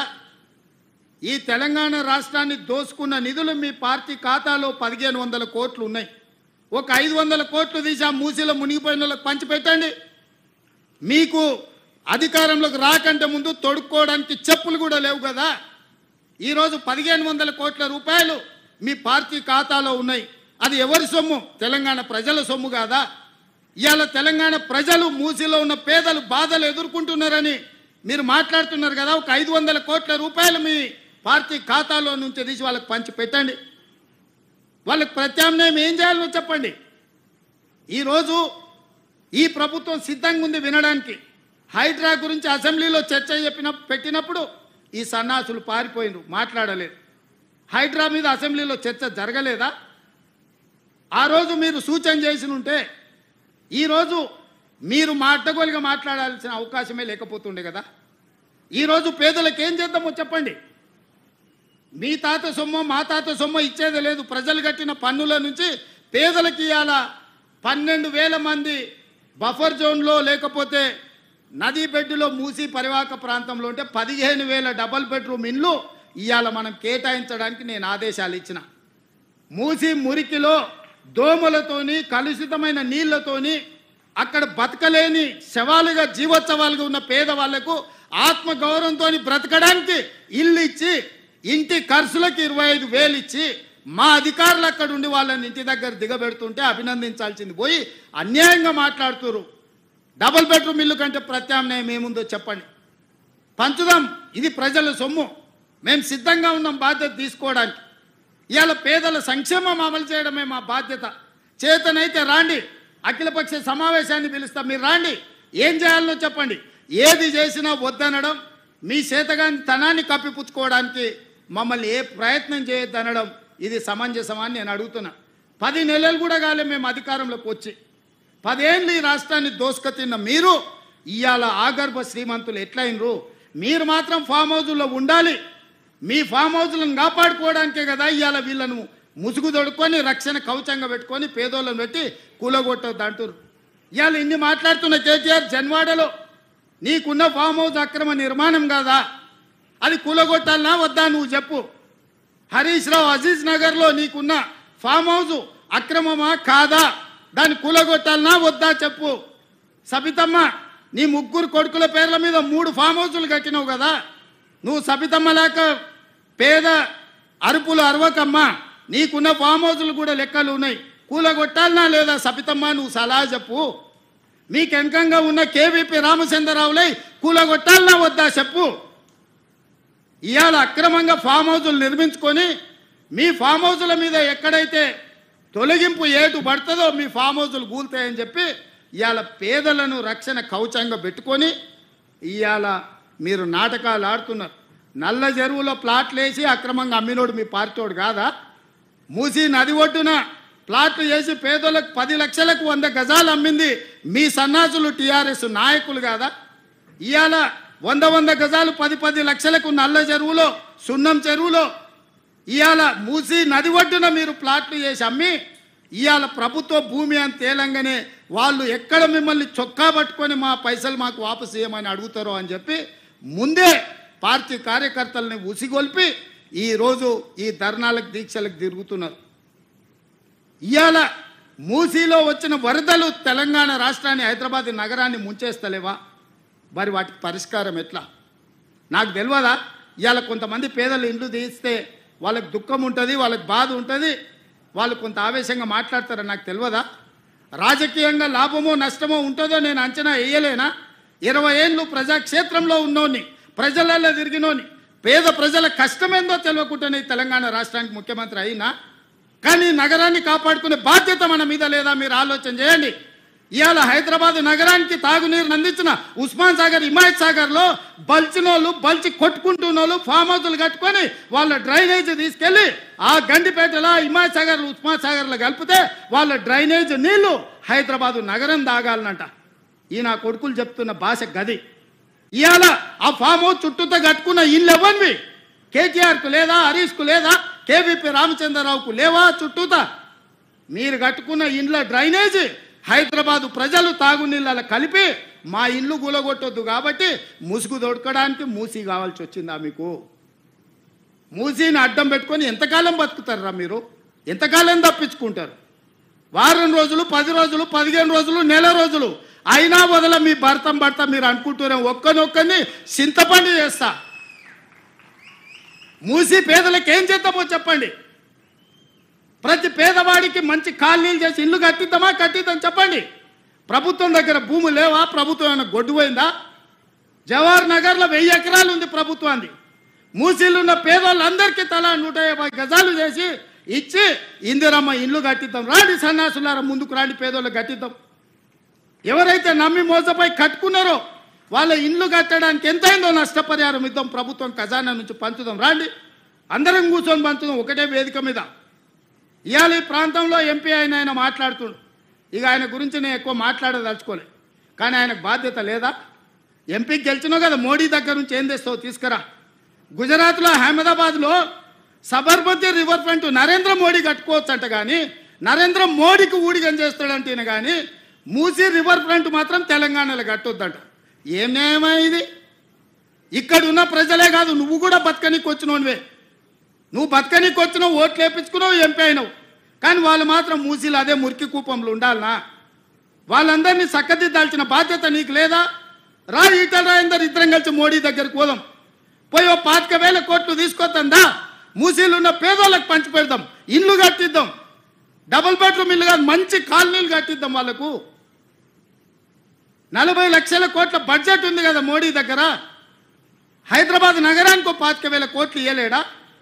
చేబెల్ల మీరే గెలుస్తారు, సికింద్రాబాద్ మీరే గెలుస్తారు, మల్కాజ్గిరి మీరే గెలుస్తారు, మెదక్ మీరే గెలుస్తారు, నగరం చుట్టూతో మొత్తం మీరే గెలిచింది కదా ఈటల రాజేందర్ గారు. మోడీ దగ్గరికి వెళ్ళి ఏం తెద్దామో రాపోదాం. నాకేం బేసిజాలు లేవు. రాజేందర్ గారు రండి సచివాలయానికి, ఏ ప్రతిపాదన తెస్తారో తీసుకురండి. కేటీఆర్ హరీష్ రావు మొదటి రోజు మాట్లాడతారు, తెల్లారా జిరాక్స్ కాపీ తీసుకొని ఈటెల రాజేందర్ మాట్లాడతారు. ఏందా ఈ భాగవతం ఏమనికి అర్థమైతే లేదా? 10 ఏళ్ళు వాళ్ళతో మంత్రుండి నువ్వేం వెలుగబెట్టినావు తెలంగాణ సమాజం గమనిస్తలేదా? గౌరవం పెట్టుకోండి రాజేందర్ గారు. మీరు మిమ్మల్ని గౌరవించాలనే మేము అనుకుంటున్నాం, కానీ మీరు ఆ గౌరవం నిలబెట్టుకునే పరిస్థితి లేదు. మీరు పార్టీ మారినరు, వేరే పార్టీ ఎంపీ అయినరు, కానీ పాత వాసన మాత్రం మీకు పోతలేదు. ఆ గత్తర వాసన అట్లనే మీతో కొడుతుంది, గత్తు వాసన. నేను ఇవాళ సూటిగా వారికి సూచన చేస్తున్న ఈటెల రాజేందర్ గారికి, మూసీ పరివాహక ప్రాంతంలో ఉన్న పేదలకు ఇండ్ల పట్టాలతో పాటు ప్రధానమంత్రి ఆవాస్ యోజనలో ఇల్లు కట్టిద్దాం. మీరు రాండి, నరేంద్ర మోడీ దగ్గరికి వెళ్దాం, నేను వస్తా, నా మంత్రివర్గాన్ని మొత్తం తీసుకొని వస్తా.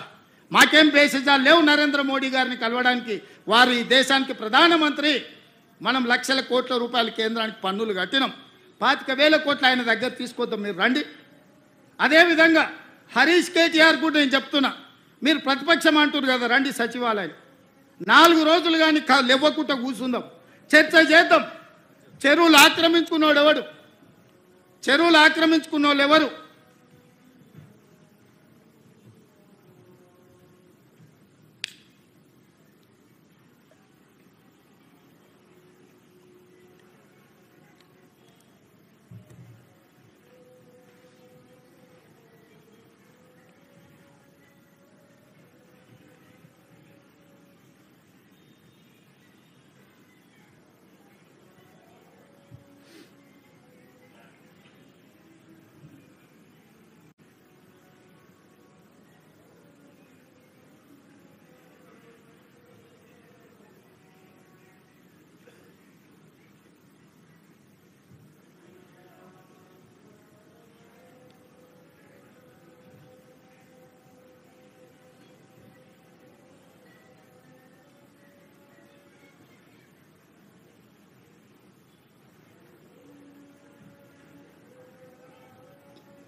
ఈరోజు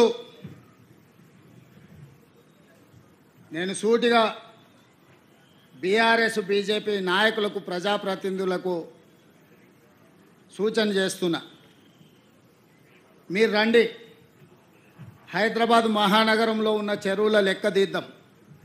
చెరువులలో ఎఫ్టీఎల్లో ఎవరున్నారు, బఫర్ జోన్లో ఎవరున్నారు, నాలాలు ఎవరు ఆక్రమించుకున్నారు, ప్రభుత్వ పార్కులలో అక్రమ నిర్మాణాలు ఎవరు చేసారు, ప్రభుత్వ భూములలో అక్రమంగా వెంచర్లు ఎవరు వేసిండ్రు, ప్రైవేటు భూముల్లో అనుమతులు లేకుండా ఎవరు కట్టిండ్రు, ఇవన్నీ ఒక కోణం. మూసీ అనేది నగరానికి జీవనాధారం. ఆనాడు 1908లో వచ్చిన వరదలలో వేలాది మంది చచ్చిపోతే నిజాం నవాబు ఉస్మాన్ సాగర్, హిమాయత్ సాగర్ను, అనంతగిరి కొండల్లో నుంచి వచ్చే నీళ్లను నియంత్రించి ఈ ప్రాజెక్టులు కట్టి హైదరాబాదు నగరానికి తాగునీటి సమస్యను తీర్చడానికి ప్రయత్నం చేసిండు. ఇవాళ 100 సంవత్సరాలు మనకు తాగునీటి దాహార్తిని తీర్చిన ప్రాజెక్టులను ఇవాళ ముంచేయాలని మీ ఫామ్ హౌజులు కట్టి మీరు ఆక్రమించుకున్నారు. ఇవే కాకుండా వందలాది గొలుసుకట్టు చెరువులను హైదరాబాదు నగరంలో ఆక్రమించుకున్నారు. ఇవాళ ఆ చెరువులను మనుషులు కొంతమంది దురాశపరులు ఆక్రమించుకోవడంతో చెరువులో ఉండాల్సిన నీళ్లు వీధుల్లోకి వచ్చి వీధుల్లో నుంచి మన ఇంట్లోకి వస్తున్నాయి. ఇవాళ కొద్దిమంది అక్కడ నిర్మాణాలు చేసుకోవడం వల్ల వేలాది కాలనీలలో ఉండే లక్షలాది కుటుంబాలు ఇవాళ నీట మునుగుతున్నాయి. దీనికి ఒక పరిష్కారాన్ని చూపించాలి. ఎవరో ఒకరు నడుము బిగించాలి. ప్రతి వారు చూసి నాకెందుకులే అని వదిలేస్తే ఈ నగరం మునిగిపోతుంది. చూస్తుంటే చెరువులు మూసుకుపోయినాయి, నాలాలు మూసుకుపోయినాయి. ఇంకా కొంతకాలం చూస్తే మూసి కూడా మూసుకుపోతుంది. ఇవన్నీ మూసుకుపోయినాక వర్షాలు వరదలు వచ్చినప్పుడు ఆ నీళ్లు వచ్చేది మన ఇళ్లలోకే. ఆ రోజు మనల్ని కాపాడడానికి అయ్యో పాపం అనడానికి కూడా ఎవడు మనిషి మిగలడు.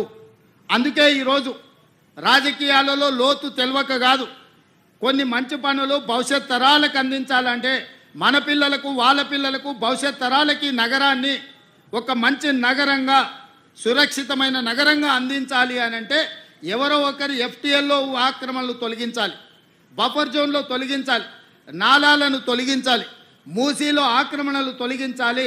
వర్షాలు వచ్చినప్పుడు వరదలు రాకుండా ఈ నీళ్లను నియంత్రించి చెరువుల్లో ఒడిసి పట్టాలి. హైదరాబాదు నగరం ఇవాళ ఒకప్పుడు 200 ఫీట్లు వేస్తే బోరు పడేది, ఇవాళ 1200 ఫీట్లు వేసినా బోరు పడతలేదు. దీనికి కారణం ఈ సాగునీటి చెరువులను ఈరోజు ఆక్రమణలకు గురి కావడం కాదా? మరి ఈ సమస్యకు పరిష్కారం ఏంది? ఇవాళ ఇంకుడు గుంతలు కట్టాలి అని చెప్పినాం. ఎన్ని ఇళ్లల్లో ఇంకుడు గుంతలు ఉన్నాయని నేను అడుగుతున్నా. ఇవాళ అందుకే మా అధికారులకు ఆదేశాలు ఇచ్చిన, ఇంకుడు గుంతలు కట్టని ఇండ్లకు అనుమతులు ఇచ్చేది లేదు. ఇంకుడు గుంతలు లేని ఇండ్లకు నీళ్ల ట్యాంకర్ 2 అంతలు ఛార్జ్ చేయమని మా అధికారులకు నేను ఆదేశాలు ఇస్తున్నా. ఇవాళ వాతావరణం కలుషితం అయిపోయి హైదరాబాదు నగరంలో నీళ్లు అడుగంటిపోయి 2000 ఫీట్లు బోర్ వేసుకున్నా నీళ్లు పడని పరిస్థితి వస్తే ఈ నగరంలో ప్రజలు బతకలేరు. ఈ నగరం సర్వనాశనం అయిపోతుంది. అందుకే ఇవాళ రాజకీయంగా నాకు తెలుసు, ఈరోజు కొంతమంది పేదలకు కష్టం వచ్చింది, వాళ్ళ కన్నీళ్ళని నేను అర్థం చేసుకుంటే వాళ్ళ దుఃఖం నాకు అర్థమవుతుంది.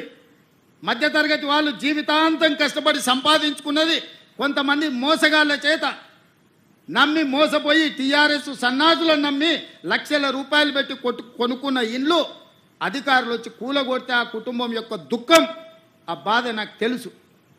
కానీ ఇట్లనే వదిలేసుకుంటూ పోతే ఇవాళ చెరువులను ఆక్రమించుకొని నాలాలను ఆక్రమించుకొని మూసీని ఆక్రమించుకుంటే ఈ సమస్యకు పరిష్కారం ఎక్కడ? ఇవాళ వాళ్ళని తొలగిద్దాం. తొలగించినప్పుడు వాళ్ళకు వచ్చిన నష్టాన్ని ఏ విధంగా భర్తీ చేద్దామో మీరు సూచన ఇవ్వండి. ఈ ప్రభుత్వం సిద్ధంగా ఉంది. ఏ పేదవాడి కన్నీళ్లు మేము చూడదలుచుకోలేదు. ప్రతి పేదవాడికి ప్రత్యామ్నాయం చూపించాలన్నదే నా ఆలోచన. ఇవాళ మూసీలో ఆ దోమలు, ఆ కంపు, ఆ కలుషితంలో బతికే కంటే ఒక మంచి డబుల్ బెడ్రూమ్ ఇల్లు ఇచ్చి వాళ్ళు బతకడానికి ఉండడానికి ఇచ్చి వాళ్ళకు పని కల్పించి వాళ్ళ పిల్లలు చదువుకోవడానికి ప్రభుత్వం ఏర్పాటు చేస్తే కేటీఆర్ హరీష్కి వచ్చిన నొప్పేందే, ఈటెల రాజేందర్ దుఃఖమేందే నాకు అర్థమైతలేదు. ఏంది మీ బాధ? వాళ్ళు మంచిగా బతకొద్దా? వాళ్ళు ఎప్పటికీ పేదోళ్ళలాగానే ఉండాలి, మూసీళ్ళే ఉండాలి. వాళ్ళ పేదరికం చూపించి వాళ్ళ దగ్గర ఓట్లు వేసుకొని మీరు ఎమ్మెల్యేలు ఎంపీలు కావాలనా? వాళ్ళు మంచిగా బతకొద్దా? వాళ్ళు మంచిగా బతుకుతే వాళ్ళ పిల్లలు చదువుకుంటే మీ దొరతనాన్ని ప్రశ్నిస్తారని చెప్పి ఈరోజు మీరు అడ్డం పడుతున్నారా? అదేవిధంగా బఫర్ జోన్లు ఉన్నోళ్ళను మీలాంటి మోసగాళ్ళు వాళ్ళకి అమ్ముతే వాళ్ళకి ఏ నష్టపరిహారం ఇద్దామో చెప్పండి. ప్రభుత్వం గొట్టుపోలే, ప్రభుత్వం మొత్తం దివాలా తీయలే. నువ్వు 7 లక్షల కోట్ల రూపాయలు అప్పు చేసినా ఈ ప్రభుత్వానికి చిత్తశుద్ధి ఉంది. ప్రభుత్వం నిధులు తెద్దాం, తెచ్చి వాళ్ళని ఆదుకుందాం. ఏ విధంగా వాళ్ళను తొలగించడం ద్వారా వాళ్ళకి న్యాయం చేద్దామో చెప్పండి. చెరువులలో ఉన్న ఎఫ్టీఎల్ తొలగించాల్సిందే, బఫర్ జోన్ అక్రమ నిర్మాణాలు తొలగించాల్సిందే, కాలువలలో నాలాల ఆక్రమణలు తొలగించాల్సిందే, మూసీలో ఉన్న అక్రమ నిర్మాణాల నుంచి బెడ్లో మూసి రివర్ బెడ్లో ఉన్న పేదల ఇల్లు తొలగించాల్సిందే, బఫర్ జోన్లు ఉన్నాయి తొలగించాల్సిందే. తొలగించేటప్పుడు వాళ్ళకి ఏ విధంగా ఆదుకోవాలనో ప్రభుత్వం ప్రణాళిక చేస్తుంది. మీ దగ్గర ఏమన్నా సూచన ఉంటే చెప్పండి. మొదటి ప్రణాళిక మూసీ రివర్ బెడ్లు ఉన్న వాళ్ళకి డబుల్ బెడ్రూమ్ ఇల్లు ఇచ్చి తవ్వకర్సులకు కూడా 25,000 రూపాయలు ఇస్తున్నాం. ఎప్పుడన్నా మీరు ఆలోచన చేసిండ్రా పేదోనికి ఇల్లు ఇవ్వాలి, పేదోని ఆత్మగౌరవంతో బతికేటట్టు చూడాలని? ఈ పనులు చేసేటప్పుడు పేదలకు వచ్చింది బాధ, నాకు కూడా బాధ ఉంది, నాకు కూడా చాలా బాధ అనిపించింది సోషల్ మీడియాలో, లేకపోతే కొంతమంది వాళ్ళ బాధ వెలుబుచ్చుతున్నప్పుడు. కానీ వాళ్ళని ఆదుకుందాం. ఏ విధంగా ఆదుకుందాం మీరు చెప్పండి. ప్రత్యామ్నాయం చెప్పండి. మీరు ప్రతిపక్షాలు అంటున్నారు కదా, 10 ఏళ్ళు పాలించడం అంటున్నారు కదా, పరిపాలన అనుభవం ఉందంటున్నారు కదా, మీ 10 ఏళ్ల పరిపాలన దోపిడీకే పనికొస్తుందా? ప్రజలకు పేదలకు సంక్షేమం అమలు చేయడానికి పనికిరాదా? రాజేందర్ గారు నరేంద్ర మోడీ గారిని అడగండి, ఈ పేదలను ఎట్లా ఆదుకుందామో నిధులు తెద్దాం. మాకేం అభ్యంతరం లేదు, పిలువు మీ కిషన్ రెడ్డిని, బండి సంజయ్ గారిని, నువ్వే లీడ్ చేయి, నువ్వే ముందు ఉండు, మేము నీ వెనకాల నించుంటాం. 10 ఏళ్ళు మంత్రిగా చేసినావు కదా రాజేందర్ గారు, రాష్ట్రంలో నీకు అనుభవం ఉంది కదా, ఈరోజు ఎంపీ కదా, మీ నాయకుడు నరేంద్ర మోడీ ప్రధానమంత్రిగా ఉన్నాడు కదా, నువ్వే మా ముందోరసలు నిలబడి మేము మీ వెనకాల ఉంటాం. నా మొత్తం మంత్రివర్గాన్ని తీసుకొని వెనకాల వస్తాం, మోడీ దగ్గరికి పోదాంపా, ఓ 25,000 కోట్ల రూపాయలు ఇప్పి. ఎవరు వద్దన్నారు? లేదు, ప్రభుత్వం ఏం చేయాలనో చెప్పు. ఇల్లు లేని పేదవాడికి ఇల్లు ఇవ్వడం నేరమా? వాళ్ళ పిల్లలకు చదువు చెప్పించడం నేరమా? వాళ్ళ ఇల్లు తరలించడానికి 25,000 రూపాయలు వాళ్ళకి తోవ ఖర్చులకు ఇవ్వడం నేరమా? అవి చేస్తుంటే మీరు ఎందుకు అడ్డం పడుతుర్రు? బఫర్ జోన్లు ఉన్న వాళ్ళకి కూడా ఒకవేళ 2 అంతస్తులు ఇల్లు ఉంటే వాళ్ళ నష్టపరిహారం ఏం చేద్దామో చెప్పండి.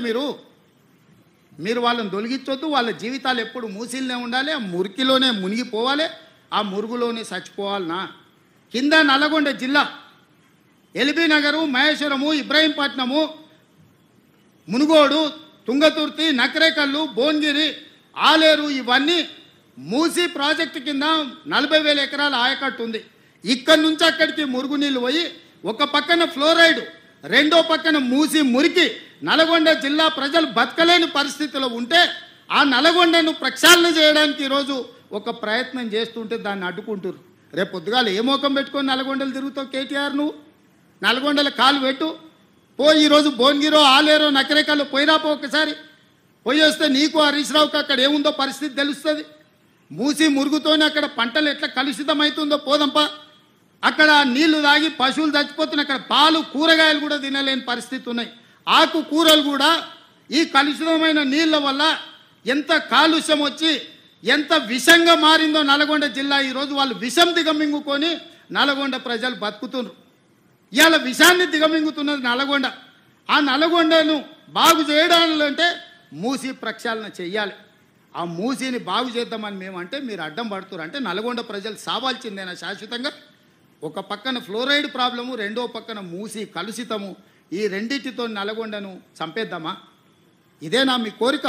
మీకు ఓట్లు వేయలేదు, నల్గొండలో ఒక సీటు గెలవకపోతే నల్గొండ ప్రజల్ని చంపేద్దామని స్కీమ్లు వేస్తారా బామార్దులు కలిసి అని నేను అడుగుతున్నా. ఇవాళ గతంలో మీరు మాట్లాడిన ప్రజలు సోషల్ మీడియాలో పెడతలేరా? మూసీ గురించి మీరు మాట్లాడలే, అసెంబ్లీలో మీరు మాట్లాడలే, ఆక్రమణల గురించి మీరు మాట్లాడలే. మీరు శాతగానోళ్ళు కాబట్టి మీరు ఒక్క పని చేయలే. ఈ ప్రభుత్వం కొంచెం రాజకీయంగా ఇబ్బంది వచ్చినా ఒక మంచి కార్యక్రమం చేయాలని ముందుకు వస్తున్నాం. దీన్ని ఏ విధంగా ముందుకు తీసుకెళ్తామో మీరు సలహా సూచనలు చేయండి. అంతే తప్ప కిరాయి మూకలు నెంబడేసుకొని మేము అడ్డగోలుగా మాట్లాడతాం, మేము అడ్డుకుంటామంటే ప్రతి ఒక్కడు బుల్డోజర్ నా మీద నుంచి పోవాలి, బుల్డోజర్ నా మీద నుంచి పోవాలంట. ఎన్ని బుల్డోజర్లు కొనాలన్నా నేను? హరీష్ కోటి కొనాలంట, రాజేందర్ కోటి కొనాలంట, కేటీఆర్ కోటి కొనాలంట. నెత్తి మీద జుట్టు లేని వాళ్ళు కూడా చాలా మంది బుల్డోజర్ నా మీద నుంచి ఫస్ట్ పోవాలంటారు. ఎన్ని బుల్డోజర్లు కొనాలి వీళ్ళ కోసము? ప్రభుత్వం దగ్గర అంత ఏడుంది? అప్పులు చేసిపోయింది కేసీఆర్. వీళ్ళందరి కోసం బుల్డోజర్లు కొనాలంటే లేవు, బుల్డోజర్లు కొనం. మీలాంటి సన్నాసుల కోసం బుల్డోజర్లు అవసరమా? దారుణమే పిచ్చుకుక్క గరిస్తే కూడా చస్తారు మీరు. మీ గురించి నేను ఆలోచన చేయాల్సిన అవసరం ఉందా? కాబట్టి మిత్రులారా, నేను ఇక్కడ ఉండే అధికారుల నుంచి శ్రేణుల వరకు ఒకటే మాట, ఒక మంచి సంకల్పంతో చిత్తశుద్ధితోని ఈ కార్యక్రమాన్ని తీసుకున్నాం. రాజకీయంగా నాకు తెలుసు కొంత నష్టం కొంత కష్టం ఉంటుంది. రాజకీయాల కోసం ఈ ప్రాజెక్టును చేపట్టలేదు. ఇవాళ ఆపితే ఈ శ్రీమంతులు అందరూ వచ్చి సంచులు ఇస్తారు.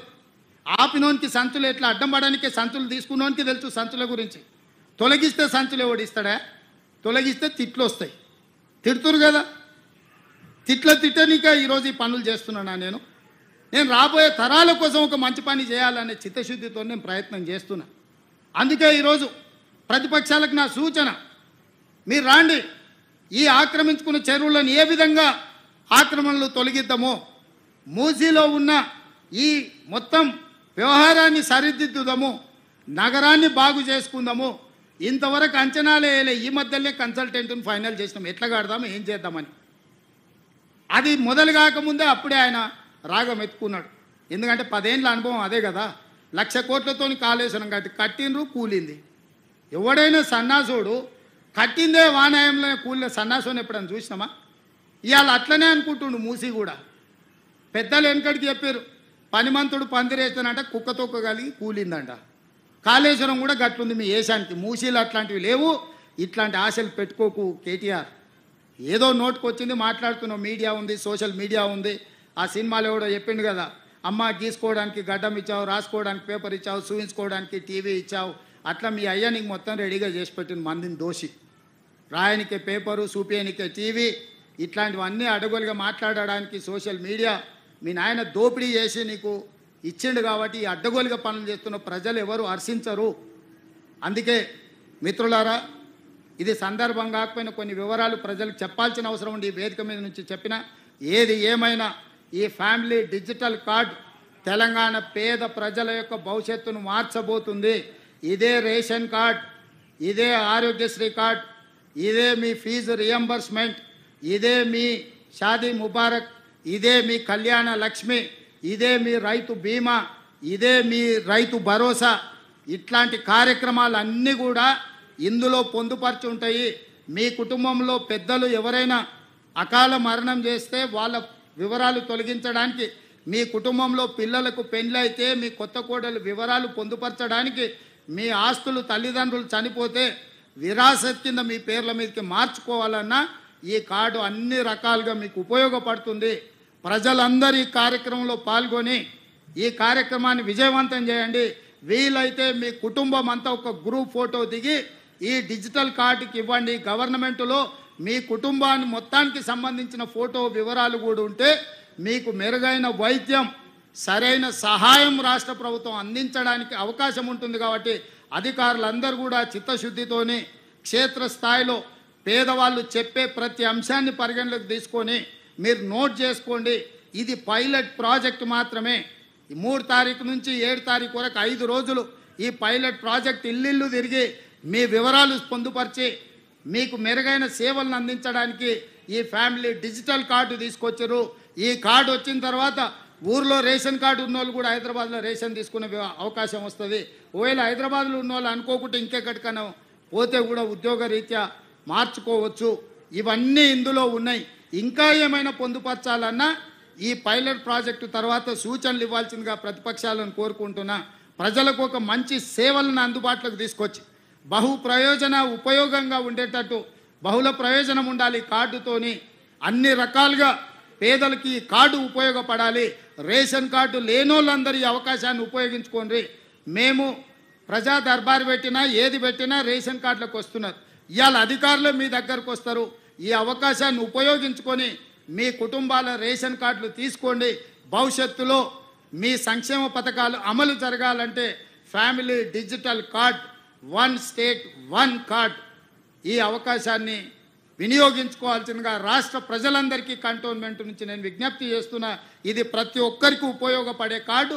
ప్రతి ఒక్కరిని తీసుకోవాల్సిందిగా మీడియా మిత్రులకు కూడా మీ ఆరోగ్య భద్రత కార్డుతో సహా దీనికి లింక్ అయి ఉంటుంది. మీరు కూడా ఈ కార్డు తీసుకోండి. మీడియాలకు రాజకీయ నాయకులకు అతీతం కాదు. ప్రతి వాళ్లకు ప్రభుత్వం వైపు నుంచి గుర్తింపు ఉండాలన్నా, ప్రభుత్వం వైపు నుంచి సంక్షేమ పథకాలు అమలు జరగాలన్నా, మీకు అవి చేరాలన్నా ఈ కార్డు ఉపయోగపడుతుంది. కాబట్టి ఈ కార్డును తీసుకోవాల్సిందిగా కోరుకుంటూ మీ అందరి దగ్గర సెలవు తీసుకుంటున్నా. ధన్యవాదాలు మిత్రులారా.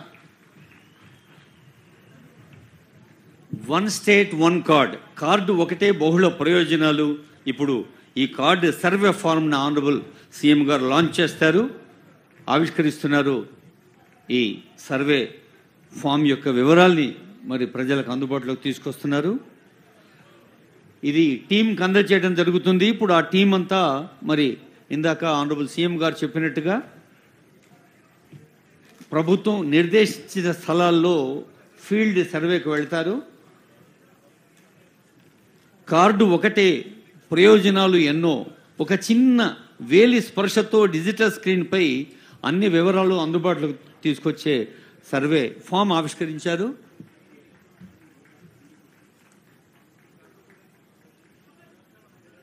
మే నౌ రిక్వెస్ట్ ఆనరబుల్ సీఎం ఈ సర్వే ఫామ్ టీంకి అందజేయవలసిన రిక్వెస్ట్ చేస్తున్నాను. కన్సర్న్ ఆఫీసర్స్ టీం ఉన్నారు. ఆ తర్వాత కొందరు బెనిఫిషరీస్కి లాంఛనంగా అందించడం జరుగుతుంది. ఇప్పుడు ఈ సర్వే ఫామ్ తీసుకొని మీ దగ్గరకు వస్తారు. మరి కుటుంబ పెద్ద ఈరోజు అమ్మవారి నవరాత్రులు ఆరంభం, అమ్మనే ఆ ఇంటి పెద్దగా ఇందాక చెప్పారు ఆనరబుల్ సీఎం వారి సందేశంలో. తల్లిని హెడ్ ఆఫ్ ది ఫ్యామిలీ చేస్తూ ఈ సర్వే ఫామ్స్ అన్ని నియోజకవర్గాల్లో ఎంపిక చేసిన పైలట్ ప్రాజెక్ట్ యొక్క అమల్లోకి వస్తారు. ఇప్పుడు కొద్దిసేపట్లోనే కొందరు బెనిఫిషరీస్ని, కొందరు లబ్ధిదారుల్ని ఆహ్వానిస్తున్నాం. గౌరవనీయులైన వర్ష మేడం, వర్ష గారు హెడ్ ఆఫ్ ఫ్యామిలీ, వర్ష గారు శ్రీ గణేష్ గారి శ్రీమతి, ఆ తర్వాత శారద గారు, రాజేశ్వర్ గారు రెడీగా ఉండాలమ్మా, సుల్తానా బేగం గారు, బొబ్బిలి అన్నపూర్ణ గారు, జమున గారు రెడీ ఉండండమ్మా. ఒకరి తర్వాత ఒకరు రండి. ఆపండి సార్. మేడం మిసెస్ వర్ష, శ్రీ గణేష్ వారికి ఆ వివరాలు అందజేయడం జరుగుతోంది.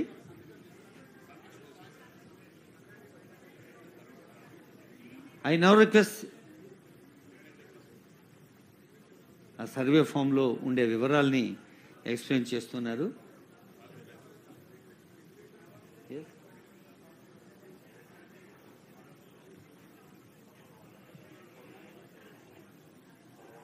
ఆనరబుల్ సీఎం గారి చేతుల మీదుగా శారద గారు, శారద రాతల్లి.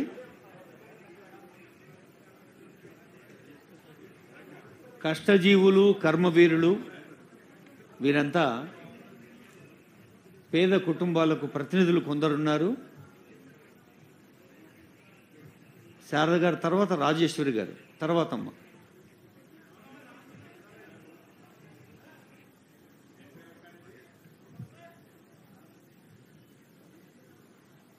శారద మేడం వాళ్ళ కుటుంబానికి ధన్యవాదాలు. రాజేశ్వరమ్మ,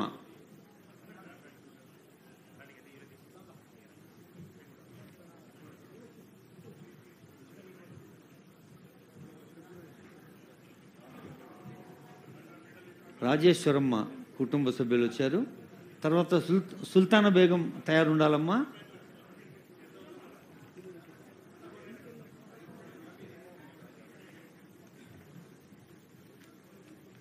అందుబాటులో ఉన్న అధునాతన సాంకేతిక ప్రక్రియల్ని వాడుకొని సులభంగా, సరళంగా, పారదర్శకంగా ప్రభుత్వ బెనిఫిట్స్ పొందడానికి ఉపయుక్తంగా ఉంటుంది. రాజేశ్వరి బృందానికి శుభాకాంక్షలతో సుల్తానా బేగం అమ్మ రావాలి తల్లి. సుల్తానా బేగం గారు.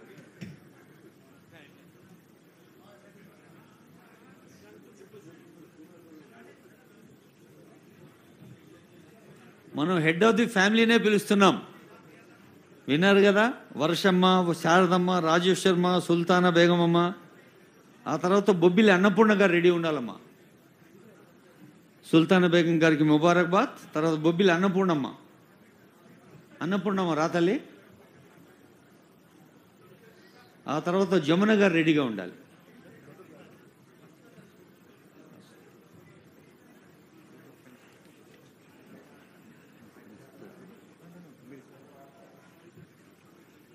జమునమ్మ గారు త్వరగా రావాలమ్మా. గౌరవనీయులైన ముఖ్యమంత్రి గారు వన్ స్టేట్ వన్ కార్డ్ అనే ఒక అద్భుతమైన పథకాన్ని ఇక్కడ లాంచ్ చేసిన సందర్భంగా ఆనరబుల్ సీఎం గారికి, honourable minister revenue Ponguleti Srinivasa Reddy గారికి, స్థానిక శాసనసభ్యులు శ్రీ గణేష్ గారికి, మేయర్ గద్వాల విజయలక్ష్మి గారికి, ఆనరబుల్ ఎంపీ రాజ్యసభ అనిల్ కుమార్ యాదవ్ గారికి, ఆనరబుల్